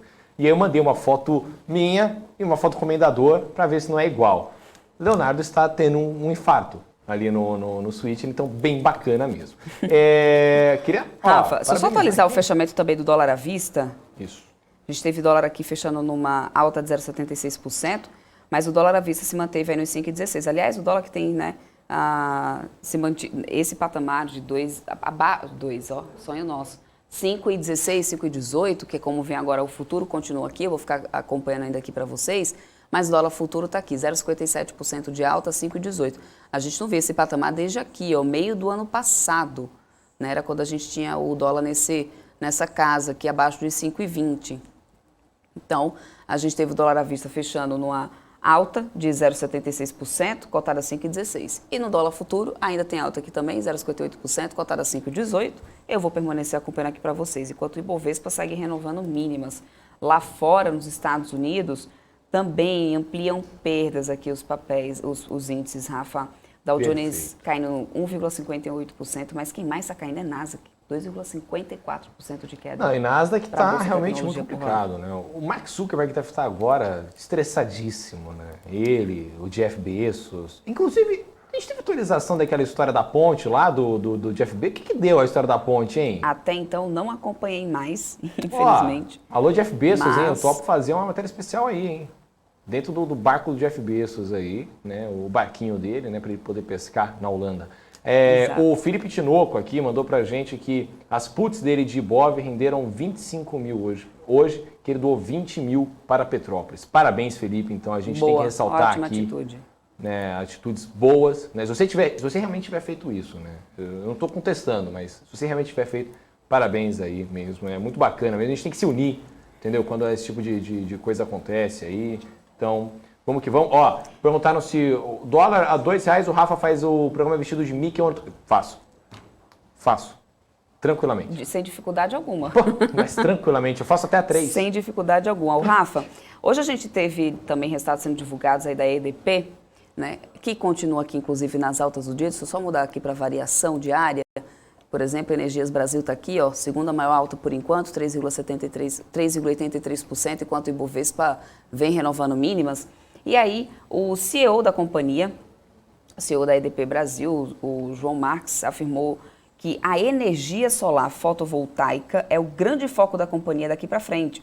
Durante a teleconferência com os investidores, né, que a gente sabe que sempre ocorre sempre na divulgação dos resultados, o executivo ressaltou ainda que a geração centralizada e a distribuição ganharam relevância dentro desse segmento, inclusive, viu, Rafa? Então, essa é a fala aí do CEO da Energias Brasil, né, da EDP, que inclusive já teve aí o mercado recebendo bem, segunda maior alta aqui do dia por enquanto. Agora está aqui, Energias Brasil, 3,78%. Na frente somente TOTS, com 6,14%. E aí eu vou até trazer aqui o setor de tecnologia, viu, Rafa? Porque a gente tem NASA caindo bastante lá, mas por aqui a gente tem papéis aqui conseguindo se manter em alta. O Mosaico é um deles, depois o Local Web, olha aí, 0,46% de alta para o Local Web agora, o papel está 10,98%. E TOTS, que está aqui subindo 6,21% nesse momento, está 32,34% o papel, que está aqui na semana acumulando uma alta de 17,05%. No ano, acumula uma alta de 13% agora. E no mês, por enquanto, está acumulando uma alta de 11,39%. Mas no setor tecnologia, a gente tem maioria em queda. Assim que agora liderando perdas do setor, 3,87%, Neogrid 3,46%, Westwing 3,32%, Mobile 2,56%. O setor tecnologia está... Bom, é o ritmo, né? Tanto o Ibovespa vem nessa queda, acompanhando lá, porque, aliás, o Ibovespa ampliou essa perda justamente na abertura dos Estados Unidos, na abertura de Nova York, né? Que foi, no final das contas, o que fez, né, expandir um pouco aqui essas quedas do Ibov. E aí vem só acompanhando mesmo, a 1,44%, 113.517 pontos. É isso, Rafa. Perfeito, então, Débora. Show de bola. Na tela, Débora. Ah, gente, não acredito nisso. Eu sou idêntico ao comendador, pô, não tem jeito lá. Muito pô, igual. É uma honra. Hã? Depois da gripe. É uma honra, viu? Uma honra. Pode me chamar de comendador, hoje não tem problema não. Que é uma honra enorme. Deus do céu. Entendeu? Olha, esse Júnior não tem mais nada que arrumar, não. né? Sem limites essa minha equipe, arrumar, viu? Ei, Laia. A culpa pessoal é sua, que tá Débora. aqui, ó, a minha mesmo nada, olha. É sua que você falou que o Fio tem a voz do Ronaldo, começou daí. Uai, mas não fui eu que falei, eu só li o que o pessoal estava aqui deixando de sair. Eu não falei nada, eu sou uma pessoa que eu reporto as coisas, reportei somente o que estava aqui. Entendi. Né? Uma vez repórter, para sempre repórter. Reportei. Entendi. O pessoal do chat, estava aqui, está todo mundo agora tendo uma síncope no nosso chat, inclusive. Aproveitem esse momento de descontração. já vão lá no nosso link, no nosso canal do Telegram. Se você ainda não entrou, já vem com a gente. Já vem, inclusive, né? Já dá para perceber. aí. A gente também tem assunto muito sério lá, inclusive, viu, gente? Vamos já que vem vamos. lá. Ó, o Cláudio Amaral está falando sobre o papel, inclusive, de no BR13 desde mais cedo, hein, Cláudio? Tem tido essa alta. Eu vou até abrir o gráfico aqui para a gente ver um pouco aqui como que vai esse BDR da Nubank, inclusive. No BR3 está aqui, alta de 13% hoje. A gente viu aqui olha só, sair daqui dessa casa do patamar dos 11,31, chegou a bater aqui, ó, os 6,40 por aqui. Agora vem tentando uma recuperada. Depois de 2 dias de queda, tá aí o BDR do Nubank subindo 3,13 agora, cotada a 8,71 nesse momento. Tá Exatamente. ótimo. Cláudio Amaral, tá isso aí, verdade mesmo, tá acompanhando, tá subindo. E aliás, né, se a gente considerar que as bolsas lá fora estão caindo, segue inclusive então aqui essa alta no BR3. Ô, Débora, tem Oi. como colocar aí um mapa de calor de BDR aí? Opa, Pra agora... gente dar uma olhada nessa... Em 3, 2, Essa 1, maluquice vamos aí aqui que nos aconteceu? BDRs, inclusive, Lá para a pra gente dar uma olhadinha. Deixa Mas- eu carregar aqui, inclusive. Olha lá, a Isso. Tesla também caindo, 4,09%. Aliás, Mercado teve hoje, Livre. teve análise de... Hoje teve aqui o Beto, logo no início da programação, o Beto Assad, no início da programação da BMC, logo no início do BBC News, ele fez uma análise gráfica sobre Tesla 34, foi um dos pedidos hoje mais cedo, Tesla que está agora caindo, inclusive. E você estava aqui pedindo para... Desculpa, NVIDIA está ali também caindo. O que você pediu? O Google está aqui Não, caindo 2,48%. PagSeguro caindo quase 10%, Mercado Livre caindo 8,7%. Mas você vê que interessante, né? As Big Techs não estão ali entre as maiores quedas do dia. Não. Né? Tá aqui, ó, Google, Com quanto que tá Google aí? Que eu não tô conseguindo ver. 2,48% de queda agora para Google nesse momento. Até que tá bem. No ano, quanto tá? Quanto tá? Segura ali no Qual? Google rapidinho. Google. Ah, tá. Google está aqui acumulando no ano uma queda de 14,82%. Jesus. O papel está R$ 92,00 agora, nesse momento. Rapaz, Tesla está Facebook- aqui, ó, 4% de queda para Tesla, está aqui acumulando no ano uma queda de 23,83. Eu estou justamente procurando o Se Facebook você- tá para ver. baixo, tá para baixo na mesma linha da Tesla. Tesla Ali, ó. tá Vai para a esquerda, vai para a esquerda, desce. tá aqui. Aí. 2,94% de queda para Facebook. No ano, No quanto? ano, 43,42% de queda acumulada para Facebook, que está agora Jesus. a 38,66. E aí, quem é que tá subindo nessa brincadeira lá pro outro lado? Lá? Tá aqui, G1FI, tá aqui, ó, Goldfields. Ah, sim, coisa de 8,24% de alta, está aqui a 33,09 nesse momento. O Walmart também está aqui, subindo nesse momento 4,35%, 4,55%. Coca-Cola também aqui em alta, nesse momento 2% de alta, 2,77%. Não estou vendo o Disney, hein, por aqui. Cadê Disney? Com esse, não estou Disney vendo, estou 34. procurando aqui, mas não estou achando, não. Com essa queda aí do dólar que vinha nesses dias, né? Ah, não, mas Apesar é que de que as hoje- nossas ações de Disney estão subindo, né, Débora? Mas são as ações da nossa caixinha da Disney. nossa aqui. caixinha. A gente vendeu aqui a caixinha, inclusive você que quer um Mas NFT da não estou nossa achando caixinha, ela a gente tá aqui. também vendendo. Olha, esse mapa aqui não é tão simples, né? Porque enquanto no índice a gente tem... Olha só, que até diminui a quantidade aqui de... Eu tenho que melhorar a minha busca, a caça-palavra. Aqui está bem mais fácil. Ah, é mais né? fácil. No índice Bovespa está mais fácil, já está Até porque é um país só, né? Aqui é um país menos... só. Exatamente. Ó, já está aqui ainda CSNA, liderando perdas e Gerdau. E TOTS, 6,5% de alta para Perguntaram TOTS. aqui, Débora, qual Oi. que é a tela que a gente usa para ver tudo isso daí bonitinho? José, Vamos lá. Monitor de mercado, José. é o Profit Pro da Nelogica, que ele falou que é Exatamente. iniciante, que ele não conhece nada. É o Profit Pro da Nelogica. Nelogica é talvez o maior sistema de análise gráfica e conglomerado de informações financeiras no mercado financeiro. É um negócio assim, cara, eu que sou nerd de mercado financeiro, quando me mostraram o Profit Pro da Nelogica, eu fiquei acho que umas 5 horas por dia fuçando aquilo lá. Débora, eu sei que também fica lá, né? Pô, tem coisa pra caramba pra você ver lá. E a gente tá lá dentro do Profit também da Nelogica, que é muito legal. Então você pode ir lá fazer suas operações, fazer suas análises gráficas, técnicas, enfim. E também acompanhar a gente aqui, às vezes falando um pouco de besteira, 5 horas da tarde. Mas, né, e a Débora, né, Débora, você gravou um programa super legal mostrando Gravei, como inclusive mexer. já está também. disponível no nosso canal, tá? Tá lá disponível no nosso canal, no nosso canal do YouTube, é só vocês assistirem. Foi no ar, inclusive ontem, tá? No finalzinho do dia. E dá para poder tirar essas suas dúvidas, inclusive. Era quem que estava perguntando? Qual que era a tela, ou Rafa? O José Roberto Pereira. José Roberto, olha só. Você consegue assistir esse programa que eu fiz inteirinho aí com o pessoal da Nelógica. Já está disponível aí, provavelmente aí no nosso canal. Mas olha, só para você ter uma ideia, eu uso aqui da Nelógica o Profit Pro. Eles têm várias versões, aí você vai escolher a plataforma de acordo com o que for realmente interessante aí para o seu dia a dia. Aqui no Profit você também tem a barrinha aqui, ó, ferramentas. Nessas ferramentas aqui você tem o monitor de mercado. E aí você tem a possibilidade de colocar essas ferramentas, os atalhozinhos aqui, ó. Como eu disponibilizo aqui para mim, toda essa tela aqui, todo esse desktop que você está vendo, ele é moldável, né, de acordo com o que você quiser utilizar. Então, eu deixo aqui para ficar de mais fácil acesso. Se eu clicar aqui, já vai abrir outro monitor de mercado. Vai abrir já dividido por setores, para a gente ter uma ideia aqui mais generalizada de como que vai o índice.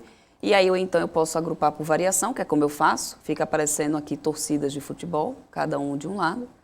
E no final das contas é mais fácil a visualização. E você tem a possibilidade também de conseguir dar uma olhada. Deixa eu só fechar essa abinha aqui, senão no final das contas vai atrapalhar para poder vocês visualizarem melhor por aí. Você tem como ver a variação, você escolhe aqui o tempo. Se você quer a variação diária, se você quer variação semanal, para poder você entender quem na semana está acumulando maiores perdas ou baixas, né? Ou anual, como eu falei aqui mais cedo para vocês, quem vinha aqui no ano com altas e baixas. Tá? Vocês têm como fazer toda essa divisão, ou ainda, se vocês querem ver pelo volume negociado, quem que realmente está tendo o maior peso, né? Quem está no índice, quem está pesando mais. No caso, a gente sabe que fatia de commodities é bem significativa para o nosso índice Bovespa, né? Então, normalmente, a gente vai ver sempre papéis de Vale ou a Petrobras aparecendo aqui entre altas e baixas. Acho que é isso, acho que deu para você entender esse quadro de símbolozinho aqui, ó, um quadradinho verdes e vermelhos. E assim Perfeito. Você consegue, inclusive, chegar no monitor de mercado do Profit. Espero que a gente tenha conseguido ajudar você de alguma forma, inclusive aí, né, você que está assistindo a gente. Mas qualquer dúvida,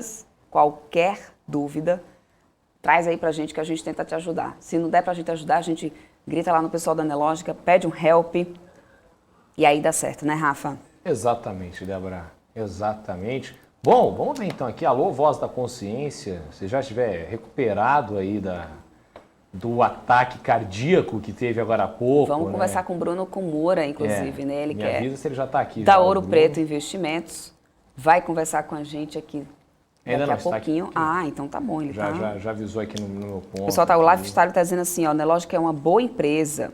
Olha isso, poderia ter suas ações negociadas na Bolsa. Vou passar o recadinho de vocês aí para Nelógica. O Adilson está dizendo assim, Vale não para de cair, mas Adilson, olha, vou te falar uma coisa, também com essa queda que a gente tem acompanhado nesses últimos dias aí, na cotação do minério de ferro, não tem sido fácil, hein?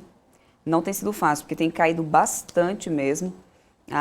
Já os contratos futuros da Aliança já vão acumulando, se não me engano, 20% de queda só nesses últimos dias. Então, isso acaba pesando bastante, claro, para o setor aqui, né, para o local. E no final das contas, isso realmente tem pesado aí na conta. Segundo o Guga Almeida, que estava hoje também fazendo algumas análises aqui no pre-market, o papel pode chegar aí na casa dos R$86, se eu não me engano. Deixa eu ver a Vale como que está agora, 2,5 bi, olha, já até caiu um pouco mais do que o Guga estava falando, está 85,38 agora o papel. 2,6 bi aí de volume negociado. Só que no ano ainda está acumulando alta, tá? Apesar da gente ver essa queda hoje, tanto no mês como no ano, a Vale ainda está acumulando alta. No ano está aqui subindo 9,52%, no mês está aqui subindo 5,58%, tá? Então, realmente é isso. E Natura, como a MPK está dizendo, deu uma boa esticada. A Natura segue subindo. Também pode ter a influência dessa notícia. Algumas companhias, né, do varejo estão conseguindo ainda surfar um pouco nessa onda de recuperação do varejo, como a gente viu aí falar... Tanto o índice Cielo, como também dados do varejo tinham saído um pouco mais para o início da semana, que no final das contas pode favorecer o setor. Hoje o índice Cielo mostrou uma recuperação nas vendas do varejo de 2,5%. Né? Então esse é um dos fatores que pode, inclusive, estar pesando positivamente aí para o setor de varejo, viu, Rafa? Perfeito, Débora. Bom, enquanto o Bruno não está entrando, vamos já adiantar então o nosso quadro Música do Mercado de hoje, que já está com o cara, já dá para saber qual que é a música do mercado. Música do mercado de hoje vai para o meu grande amigo Péricles. Música Separação, né, que é aquela melhor assim, a gente já não se entendia muito bem e a discussão era coisa mais comum e havia tanta indiferença em seu olhar, mas vai embora antes que a dor machuque mais meu coração, antes que eu morra me humilhando de paixão e que me ajoelhe te implorando para ficar comigo. Então esse é o mercado hoje caindo 1,49%, né, Débora, todo mundo indo embora, né, uma separação aí dolorosa, né, depois de ontem a gente ter pedido, né, para deixar acontecer naturalmente, não ocorrer nenhuma tensão nova, as tensões continuam ocorrendo lá fora, então a separação tá difícil e o mercado continua então aí caindo. E falaram aqui para falar de NFT e tal. Gente, quarta-feira é Crypto News.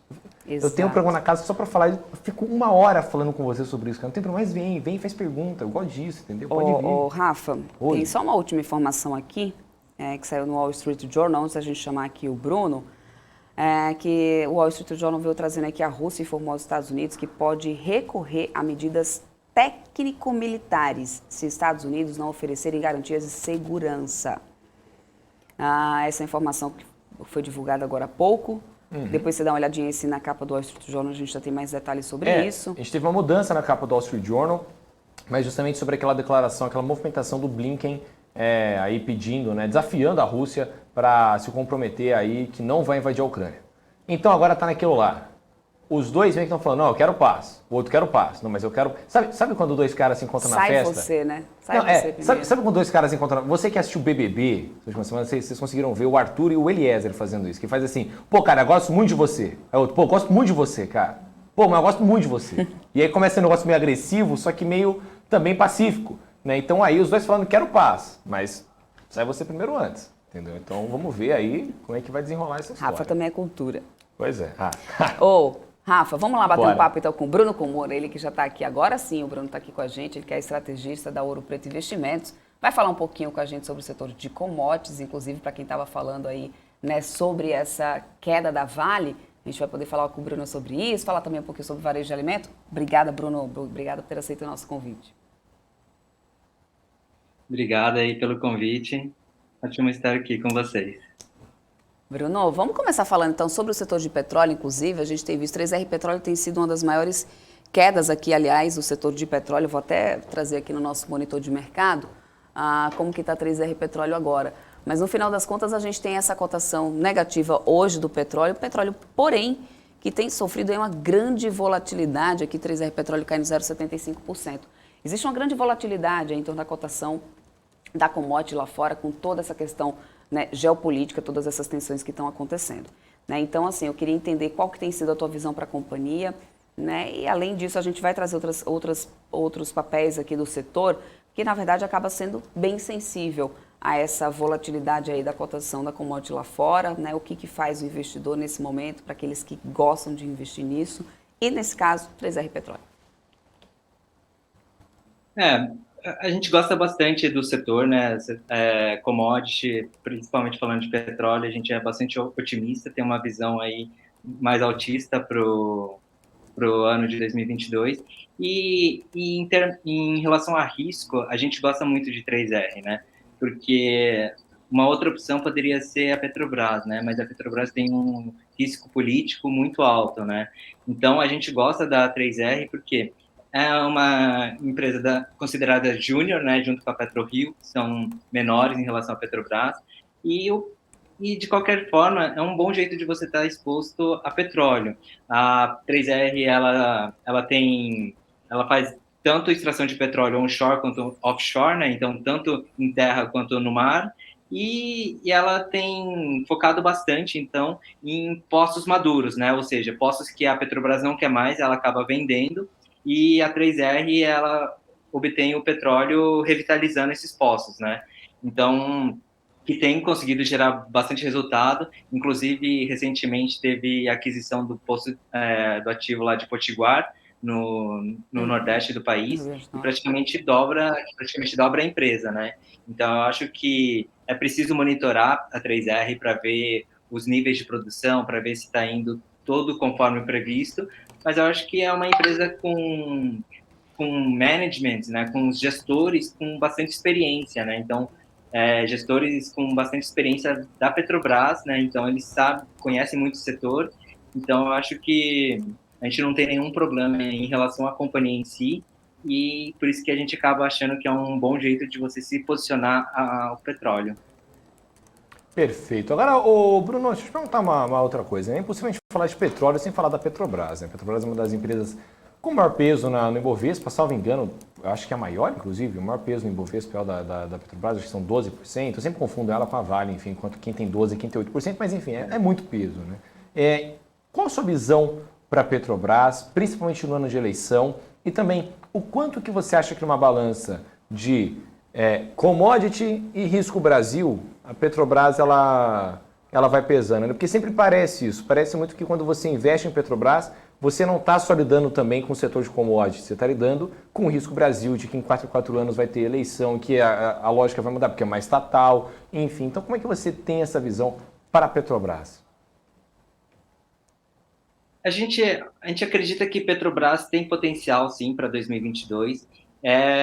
A única coisa que a gente precisa pesar é se a gente quer correr esse risco político ou não, né? Então, para a Petrobras, a gente acredita, assim, a gente está bem em linha aí com o mercado, né? A gente vê que tem espaço para um dividend yield muito grande. Então, se a gente tiver um dividend yield de 20%, por mais que a Petrobras ela caia por causa da volatilidade, porque alguém falou alguma coisa sobre intervencionismo, a gente tem um colchão grande ainda, né? Então, eu acho que essa geração de caixa, por causa do patamar do preço do petróleo, dá um conforto bastante grande para quem investe em Petrobras. Mas, com certeza, né, o risco político é extremamente importante. Então, dependendo de quem for eleito presidente esse ano e do discurso que tiver em relação à Petrobras, a gente pode ter uma alteração 180 graus em relação ao plano de desinvestimentos. Então, isso pode ser um problema. Aí é uma coisa que a gente precisa estar monitorando de perto, mas a gente acredita que tem um bom colchão. Então, para 2022, se o investidor ele acaba querendo tomar esse risco, ele está ciente desse risco, pode ser uma boa oportunidade, porque pode ser um risco que não vai se materializar. Então, pode ser que o candidato ele tenha uma visão mais pró-mercado em relação à Petrobras, né? Então, isso também seria um risco para potencial positivo. Mas é lógico que, na nossa visão, a gente vê como uma probabilidade muito mais baixa disso acontecer. Agora, em relação à Vale, inclusive tinha aqui, né, um participante, um telespectador nosso falando aqui sobre essa questão dessa queda da Vale, inclusive. Hoje mais cedo até a gente chegou a comentar sobre isso na nossa programação. A Vale está caindo aqui 0,82%, voltando para o patamar dos R$ 85.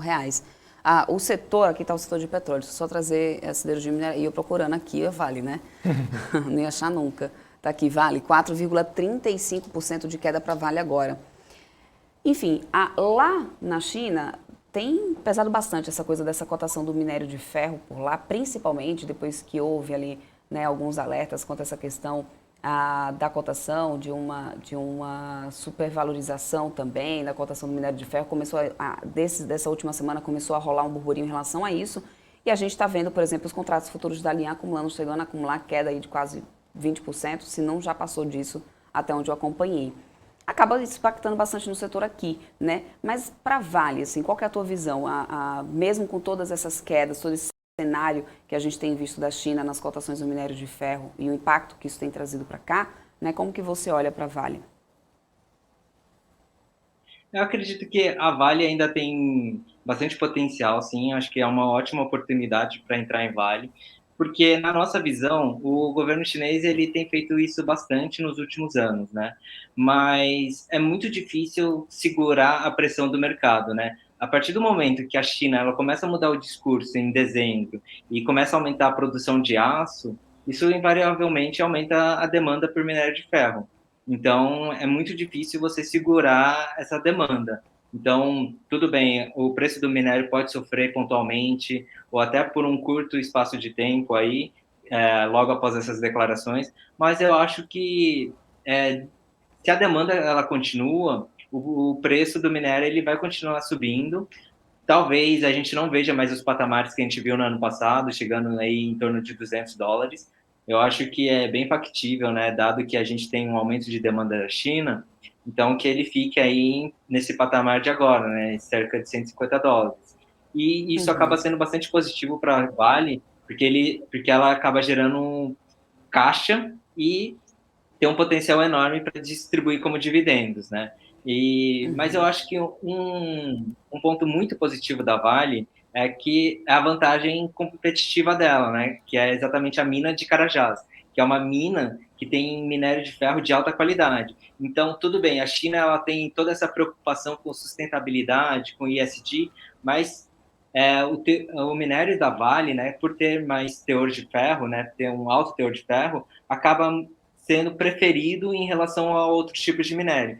Então, eu acho que a Vale está muito bem posicionada para esse cenário, por mais que a gente tenha esses ruídos de curto prazo que acabam sendo ruídos mesmo, né? Então, vai ter impacto pontual, não afeta a nossa visão aí para médio e longo prazo. Antes da gente continuar aqui com o nosso papo, viu, Rafa? Deixa eu só atualizar aqui vocês, porque aquela mesma informação que a gente tinha passado aqui do Wall Street Journal também foi confirmada pela Bloomberg ainda há pouco, de que a Rússia, né, disse aos Estados Unidos, em um documento formal, de que pode recorrer a essas medidas técnico-militares se não receber garantias de segurança. A não adesão à Ucrânia e à OTAN, inclusive, é uma delas. Né? E depois de fazer um novo alerta sobre possível ataque russo, o secretário dos Estados Unidos, a Antony Blinken, falou que quer uma reunião diplomática de última hora com o seu colega russo na próxima semana, mas a Rússia até então ainda não respondeu sobre isso, tá? Se vai realmente aceitar essa reunião com os Estados Unidos ou não. Vamos lá, Rafa. Perfeito, só de olho aqui no que está rolando por lá. Sim, é claro, a gente tem que estar de olho na informação.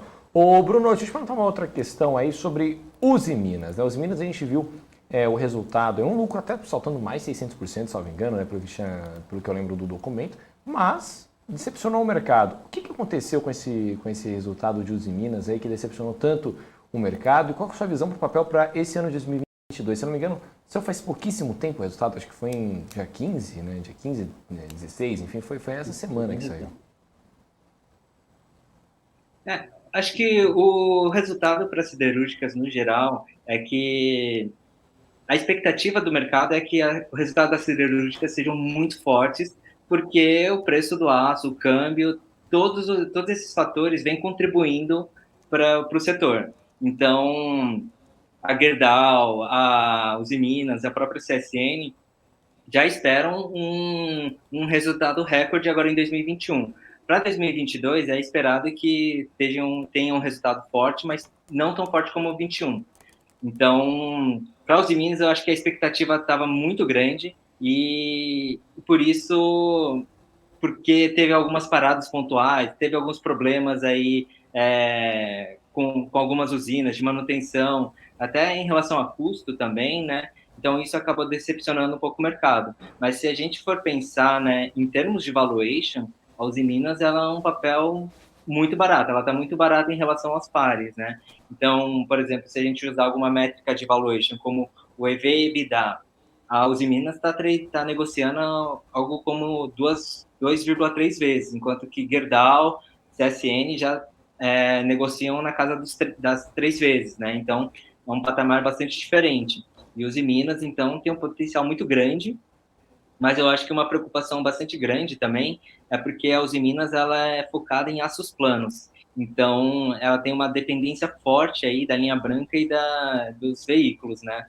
Então, a expectativa é, caso esse mercado automotivo ele se recupere agora no final de 2022, pode ser que a Uzi Minas ela se dê muito bem com isso, ela surfe muito bem esse cenário.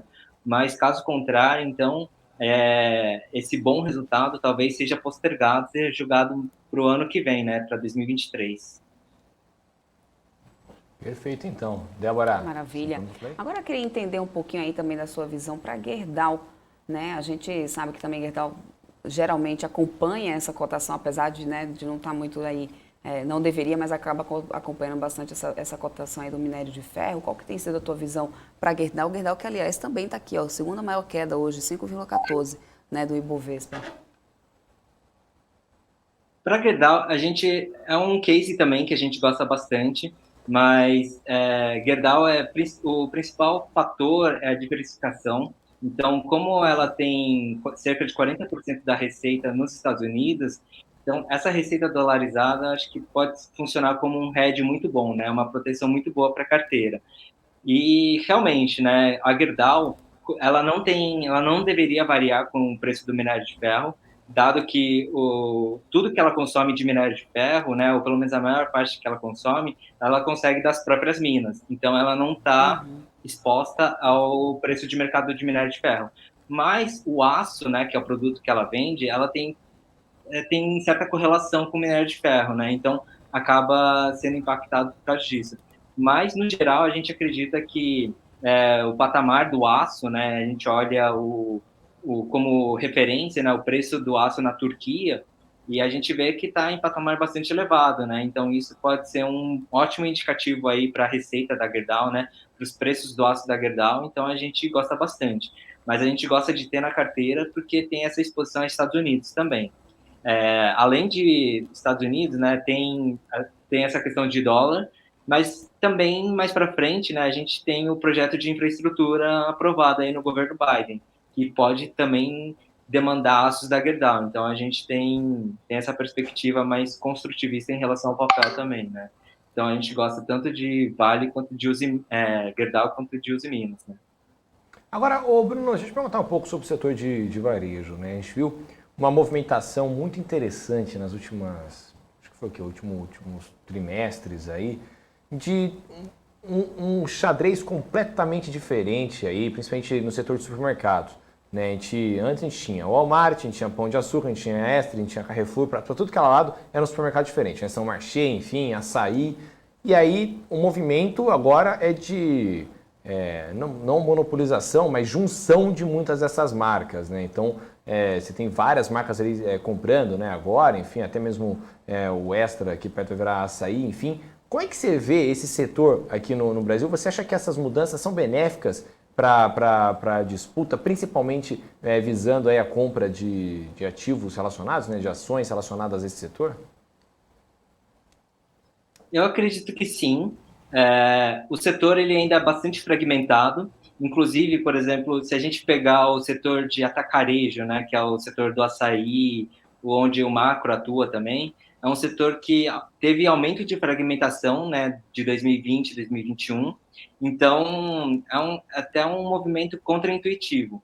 Mas eu acho que esse movimento de concentração do mercado pode ser bastante positivo, sim, porque as empresas, quando elas se concentram, né, elas ganham maior poder de barganha em relação aos fornecedores, ou seja, conseguem preços mais competitivos em relação aos fornecedores e conseguem passar isso para o consumidor final. Então, tanto para a empresa, porque ela vai ter uma eficiência melhor, né, em questão de logística, vai ter um preço melhor em relação aos fornecedores, como para o cliente, ele vai conseguir sentir esse benefício também, e isso acaba se traduzindo em um volume maior de receita, né? Então, eu acho que esse movimento de concentração pode ser muito bom, sim. E, inclusive, né, enquanto a gente tem esses grandes grupos brigando, eu acho que é uma briga que tem acontecido por aí, que é muito normal nesse setor, essa briga de preços, né? Então, isso acaba eliminando parte da concorrência. Eu acho que só deixam aí no mercado as empresas mais eficientes. Então, eu acho que isso só vai ajudando, então, grandes grupos como o Carrefour, o Grupo Pão de Açúcar junto com o Açaí e até o Grupo Mateus lá no Nordeste, né? Inclusive, você tocou no assunto que ia ser o meu ponto aqui com você. Grupo Mateus, inclusive. Está aqui até todo o setor, hoje está, apesar da queda do Ibovespa, o setor inteiro vem em alta aqui com o Carrefour liderando, ali 2,2%, Açaí 1,69%, Pão de Açúcar 0,56%, Grupo Mateus 0,17%. O Grupo Mateus vem aí tentando dar um jeitinho ali, driblar essa inflação, mas continuando com o plano de expansão da companhia, que é praticamente dominar ali o Nordeste, né? Assim, como que você tem olhado para o Grupo Mateus, que tem atuado muito forte nisso, nessa execução desse plano de expansão da companhia? Então, a gente entende que a estratégia de expansão do Grupo Mateus é diferenciada em relação aos principais concorrentes, mas a gente tem bastante receio em relação a essa estratégia, porque a gente gostaria muito que o Grupo Mateus ele provasse que a estratégia que ele conseguiu aplicar no Maranhão, que ele é dominante naquele estado, ele consiga replicar em mercados mais competitivos, como é a Bahia. Então, a gente entende que pode ser uma vantagem, dada a baixa infraestrutura da região, mas a gente só tem receio da replicabilidade dessa mesma estratégia, né?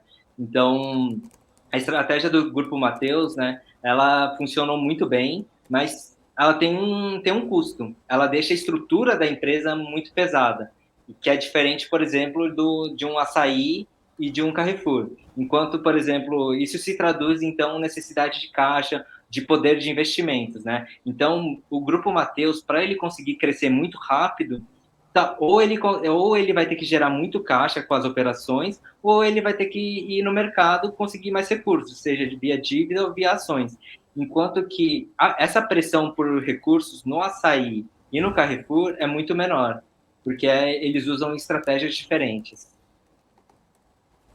Perfeito. Então, ó, tem muita pergunta aqui no nosso chat, viu, Bruno? Inclusive, ó, a regra da casa aqui é muito simples. Eu faço todas as perguntas do chat, desde que eles tenham respeito, né? Enfim, esse tipo de coisa. E você também tem completa liberdade para falar se manja ou não do assunto, se está confortável em falar ou não responder essa pergunta, porque, enfim, a gente sabe que a economia é enorme e que não dá para saber de tudo também. Mas eu vou fazer a pergunta e aí você se sinta à vontade de falar se manja ou não.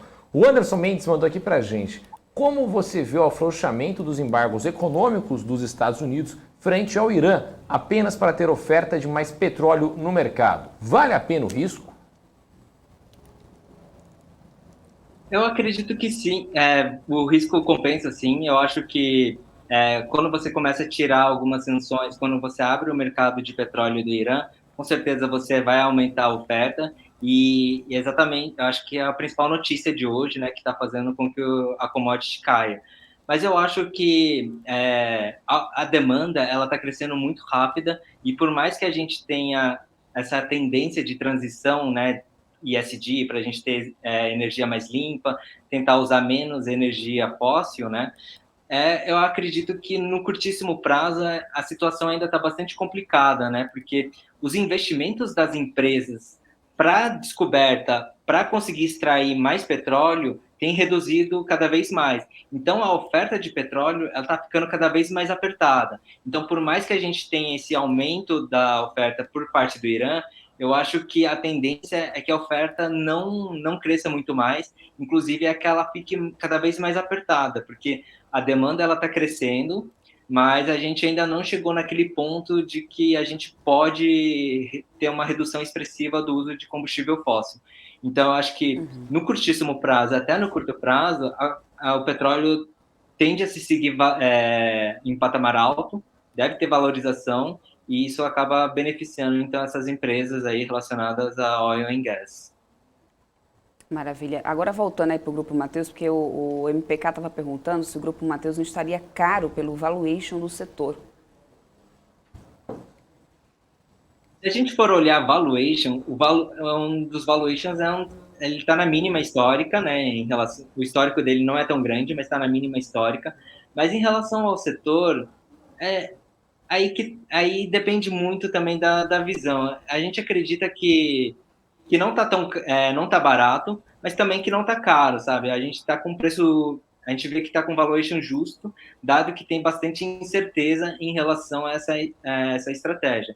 Mas é lógico também, né? A gente tem vários fatores para considerar, né? Então, só da empresa estar focada no Nordeste, geralmente o mercado acaba colocando um prêmio de risco a mais.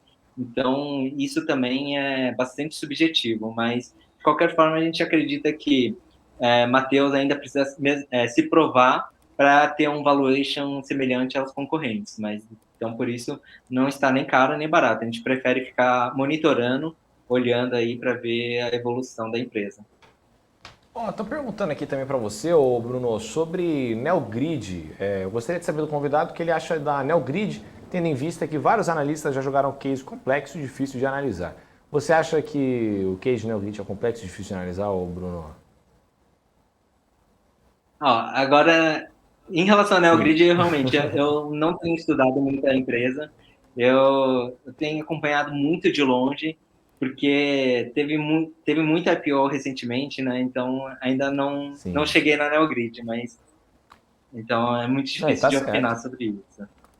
Tá certo, pode ficar tranquilo mesmo aí, que realmente é difícil analisar. É a velha história do Warren Buffett, existem empresas boas, ruins e difíceis de analisar. Tem que ter essas três pilhas aí na mesa na hora de fazer o investimento, então tá tudo bem, o Bruno. Débora, tem mais pergunta por aí? Não, pelo contrário, eu quero pedir para o Bruno deixar as considerações finais, ele aqui, aliás, agradecer pelo teu tempo aqui, por ter vindo aqui falar conosco, trazer um pouco da tua visão para esse setor de commodities, inclusive, né? E também falar um pouco aí sobre o setor de varejo de alimentos, isso é muito bacana, obrigada mesmo. A gente já conta com você aqui outras vezes para poder fazer esse fechamento do mercado aqui com a gente, Bruno. Se puder deixar suas considerações, inclusive, aí para o pessoal, né, para quem está nos assistindo agora, a gente sabe que essa questão das commodities acaba sendo bastante volátil também, essas tensões geopolíticas, né? Então, para quem gosta de investir no setor, se você puder deixar aí algum gatilho do que poderia ser interessante para uma proteção, né, diante desse cenário macro, então fica aqui aberto espaço para você. Tá bom. Então, aí falando um pouco de commodities, eu acredito que, por mais que seja um setor, né, que esteja muito em foco aí para os investidores, eu acredito que ainda tem bastante potencial. O valuation, ele pode ser um pouco enganador em relação ao que a gente conhece, o que a gente sabe de ações, mas acredito que o patamar das commodities ainda dá conforto para investir nas teses. Então, poxa, se você quer ter uma exposição à siderurgia, os Minas, Gerdau, acho que são boas ideias. Só que são cases com triggers diferentes, né? Enquanto que os Minas a gente tem o potencial em relação ao setor automotivo, enquanto que Gerdau a gente tem essa diversificação e até proteção por ter receita dolarizada. Aí eu acho que depende muito mais da composição da carteira, do apetite de risco do investidor. Mas também, se posicionar em outras commodities, como o petróleo também, acho que é uma ótima ideia. O petróleo, por mais que a gente tenha alguns soluços, a gente pode ter alguns contratempos aí por causa dos riscos geopolíticos, eu acho que a tendência é de ter patamar elevado também. Talvez a gente não veja o petróleo batendo a 120 aí, como algumas casas colocaram, né? Mas isso seria em cenário de estresse, claro, né? Mas eu acho que patamar elevado agora, cerca de $90, $100, é bastante factível. Então, 3R, PetroRio, Petrobras, dependendo do apetite de risco também, podem ser bons investimentos aí com bastante margem de segurança, né? Então, acho que o setor de commodities, pelo menos agora nesse primeiro tri, deve continuar sendo um bom investimento. Talvez a cabeça comece a mudar aí a partir do segundo trimestre, quando as perspectivas começarem a mudar, né? Então, quando a gente avançar um pouquinho mais no ciclo. Mas eu acho que é basicamente isso. Então, para falar de commodities no geral, eu continuo gostando e vejo no curtíssimo prazo ainda como um bom investimento. Perfeito, então. Ótimo. Obrigada mesmo, viu, Bruno? Até uma próxima aqui, então a gente conta com você mais vezes. Tchau, tchau. Obrigado. Até mais. Até mais, até a próxima.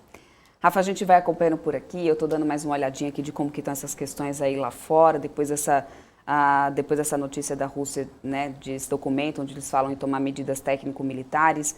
Com isso, o Reino Unido acabou elevando o nível de alerta para uma possível invasão na Ucrânia pela Rússia. Os britânicos acreditam que quase metade das forças russas estão a apenas 48 quilômetros da fronteira, ao contrário de declarações de Moscou de que elas estariam em retirada, pelo menos é o que está informando o The Guardian. Outro exemplo de atividade bélica na região é o reforço de 14 batalhões na fronteira, passando por Belarus. É isso mesmo, Rafa? Belarus que chegou a montar uma ponte flutuante para a passagem dessas tropas, Rafa. Exatamente. Ou seja, somente a Rússia, eu até comentei isso com a Paula hoje aqui pela manhã, né? A Rússia insiste nessa que não, a gente não está lá. Está mais ou menos assim, vocês estão, né? Não sou eu que estou aqui não, é meu avatar, né? Mais ou menos isso, assim. Eles estão trazendo. E porque todos os outros países, inclusive, né, afirmam o contrário. Afirmam que não veem essa movimentação de retirada da Rússia. E agora, inclusive, então, o Reino Unido está intensificando esse alerta sobre possível invasão da Ucrânia pela Rússia. Até porque, né, o Débora, era um pouco estranho também, né, vamos pensar assim, né, a Rússia estava querendo toda hora que a Ucrânia não entrasse na OTAN. Né? Esse era o grande ponto-chave ali, né? A história toda começou ali, a partir daquilo ali. Aí, sério mesmo que todo mundo achou que a Rússia iria, teoricamente, colocar 150 mil soldados lá, aí por conta de uma ameaça de sanção econômica que já tinha sido feita, ela ia retirar e falar, não, tá tudo bem, gente, agora vamos pelo papo? Pô, claro que ia pelo papo antes, sabe? É uma questão mais agora sim tá com cara de que realmente pode rolar essa retirada, que é a história de que a Rússia teria uma lista de coisas para garantir o que ela queria lá para manter o conforto. Então, é justamente sobre isso, né? A história da Ucrânia não poder entrar na OTAN, e aí vai começar uma grande batalha diplomática, né, para conseguir resolver essa questão. Então, é isso, Débora, a gente vai ficar de olho aqui. Realmente agora, né, o Reino Unido ainda intensificando esse alerta sobre possível invasão da Ucrânia. Tava estranho, tava tudo calmo demais para parecer tranquilo também. Né, a gente vai ficar aqui de olho. Não quer dizer que está tudo acabando? Não quer dizer que está tudo acabando, mas as informações estão desencontradas, elas estão. Né? De um lado falando que está tirando as tropas, do outro lado falando que não está tirando as tropas, que o negócio está aumentando o ataque. Alguém está equivocado aí nessa história. Entendeu? Ou os dois estão equivocados. Né? Então vamos torcer para que não tenha esse embate militar, né? É isso, estou até acompanhando aqui, estava dando uma olhada aqui nas agências lá fora, o Felipe Tinoco dizendo que tem alguns colegas lá, amigos, em países em que a mídia já está anunciando como se existindo a guerra, né? Eu até falei para eles, se tiver como disponibilizar o contato dessas pessoas que estão no local, como a gente fez aqui, a gente trouxe o Igor aqui esses dias, a gente trouxe também a Paula ontem aqui, que está lá na Ucrânia diretamente, ela que, aliás, nos tranquilizou bastante, né? Ela que está lá na Ucrânia, dizendo que, assim, às vezes você vê na mídia algo muito mais, né, um peso muito maior das coisas no que o que realmente está acontecendo, inclusive. É uma posição bem delicada nossa, inclusive, principalmente porque a gente não está lá no local. Então, se você puder passar aí, tentar ver com deles, se eles topam falar com a gente, Felipe, eu já estou vendo que você está respondendo a gente aqui no nosso chat. Depois vocês, exatamente, pode me adicionar lá no Instagram, eu, o Rafa, e aí você passar esses contatos para a gente ir batendo essa bola. Isso, com certeza, é muito importante para que a gente consiga trazer essa visão de quem está lá realmente, porque isso faz total diferença. Exatamente. Enquanto isso, eu estou dando uma olhada aqui nos mercados lá fora, a gente realmente tem uma expansão de queda aqui das bolsas lá nos Estados Unidos, Dow Jones caindo 1,79%, S&P 500 caindo 2,04%, Nasdaq está caindo 2,76%, Rafa. E aí aqui, deixa eu trazer aqui o índice Bovespa, a gente já está aqui, né, menos de 9 minutos para poder a gente encerrar aqui a nossa programação. A gente já tinha queda do Ibov, que vinha renovando mínimas, agora a gente está caindo 1,31% aos 113.633 pontos. A mínima do dia foi 113.389 e a gente foi numa máxima de 115.214. O dólar agora sobe 0,56%, mas ainda está conseguindo se manter abaixo dos 5,20. E aí, nas altas e baixas do dia, o que a gente tem? CSNA está caindo 5,66%, Gerdau cai 5,14%, Gerdau Metalúrgica 5,13%, ou seja, aquele bloco de mineração que eu venho falando aqui desde mais cedo para vocês, tem aparecido aqui nas quedas desde o início do dia. Do lado de cá, TOTS está permanecendo aqui na liderança, subindo 5,98%, Energias do Brasil 3,98%, Marfrig 3,81%, Santos Brasil também está aqui, a Sabesp também está aqui nas altas do dia, 2,36%. Lembrando que em relação à Sabesp, né, o Rafa, o ministro da Infraestrutura, Tarcísio, acabou de falar sobre isso, né, sobre essa questão de que como ele já se fala como pré-candidato, que se fosse eleito, né, traria aí a privatização da Sabesp. Inclusive, falei sobre isso, a gente falou sobre isso com algum dos nossos convidados aqui hoje, com o nosso primeiro convidado aqui hoje, né, mais cedo, inclusive. Mas é isso, a gente vai ficar de olho aqui, gente. Isso. Claro que qualquer atualização sobre o que está acontecendo lá, eu estou de olho direto aqui no que está rolando lá fora, inclusive. Perguntaram a gente aqui, com certeza traz para vocês. Perguntaram aqui se vai ter programa especial, se confirmar guerra. Sim, claro, a gente vai estar cobertura aqui direto. Salvo engano, o dia hoje é 7h30 da noite, né? Não lembro de terem me falado se vai ser 6h45 ou 7h30. Mas, de qualquer forma, eu estou aqui na BMC, vá na madrugada que se for preciso pra gente fazer aqui, a gente não vai embora não. Então, vai ter cobertura assim, caso tenha, você pode ficar tranquilo, vai aqui acompanhando nossa programação, que está em boas mãos, a gente vai estar aqui tentando trazer sempre o máximo da informação e a gente tem contato, né? Eu tenho contato lá na Ucrânia, na Rússia, nos Estados Unidos, né? A gente também tem aqui várias fontes de internacional, então pode ficar tranquilo, qualquer coisa que acontecer, a gente está aqui, pelo menos... 24 horas por dia a gente está aqui, então não tem problema não. A gente escolheu fazer jornalismo para ter essa emoção mesmo, né, Débora? Então a gente não vai regar não. Então aqui Mas nessa... é isso, nesse finalzinho de pregão, viu, Rafa? Estados Unidos vai ampliando realmente perdas, tá? S&P 500 também agora caindo mais de 2%, 2,23%. Alguma coisa realmente deve estar pesando por lá, porque Nasdaq agora quase batendo 3% de queda. Dow Jones 1,93%. Nos petróleos, como eu falei para vocês mais cedo, a gente fechou aí na casa dos 2% de queda cada um, o que significa que amanhã a gente pode ter, se realmente, né, essa tensão aí acaba se confirmando por outros países, como a gente está vendo, a Bloomberg já trouxe essa informação, The Guardian, a Reuters, a Wall Street Journal também falando sobre isso. Claro que a gente vai ficar de olho aqui para poder atualizar vocês. Por enquanto, faltam aqui 6 minutinhos para a gente fechar e o Ibovespa está seguindo essa tendência de queda lá de fora. Além da gente ter os DIs mais estressados aí um pouco, principalmente na ponta longa, já também, né, de olho nessas tensões geopolíticas, a gente tem aqui, inclusive, o Ibovespa caindo 1,4 agora, quase mais próximo aqui da mínima do dia. A mínima do dia, 113.389 pontos. Então, a gente está nos 113.568 pontos agora. É isso. A nossa programação não se encerra por aqui, né, Rafa? Não se encerra, porque hoje temos... Hoje é quinta-feira? Temos o seu Marcos Quinta-feira a gente Saravalli. tem Marcos Saravalli, Talks. Vai ter business hoje também ao vivo ou não? Temos business com Kepler Weber, inclusive. Kepler aqui hoje. Weber. E aí depois temos BMC Deal. Aí, né, deixa eu até checar o nome da empresa, que era o nome mais complicado aqui, que eu estava estudando sobre ela antes da gente entrar no ar hoje, inclusive. É a BNC Câmbio, que é uma corretora de câmbio no Brasil, aí zerando spread e taxas para os primeiros usuários de serviço de transferência internacional de conta para conta em seu app de remessas. Então, a gente vai falar aí sobre câmbio hoje no BMC Deal, daqui a pouquinho, 7h30 da noite. Você não pode perder, então chega mais, tá certo? Exatamente isso. É isso. Bom, e hoje tem aí então na sequência, só para vocês não se perderem na programação, temos ainda então aqui o BMC Talks com o Marcos Saravalli, em seguida a Hanna Beltrão vai falar aí com o pessoal da Kepler Weber, depois o seu Rafa tá de volta aí ao vivo para vocês. E é o seguinte, né, gente, vou estar aqui ao vivo, vocês têm algum compromisso depois das 8?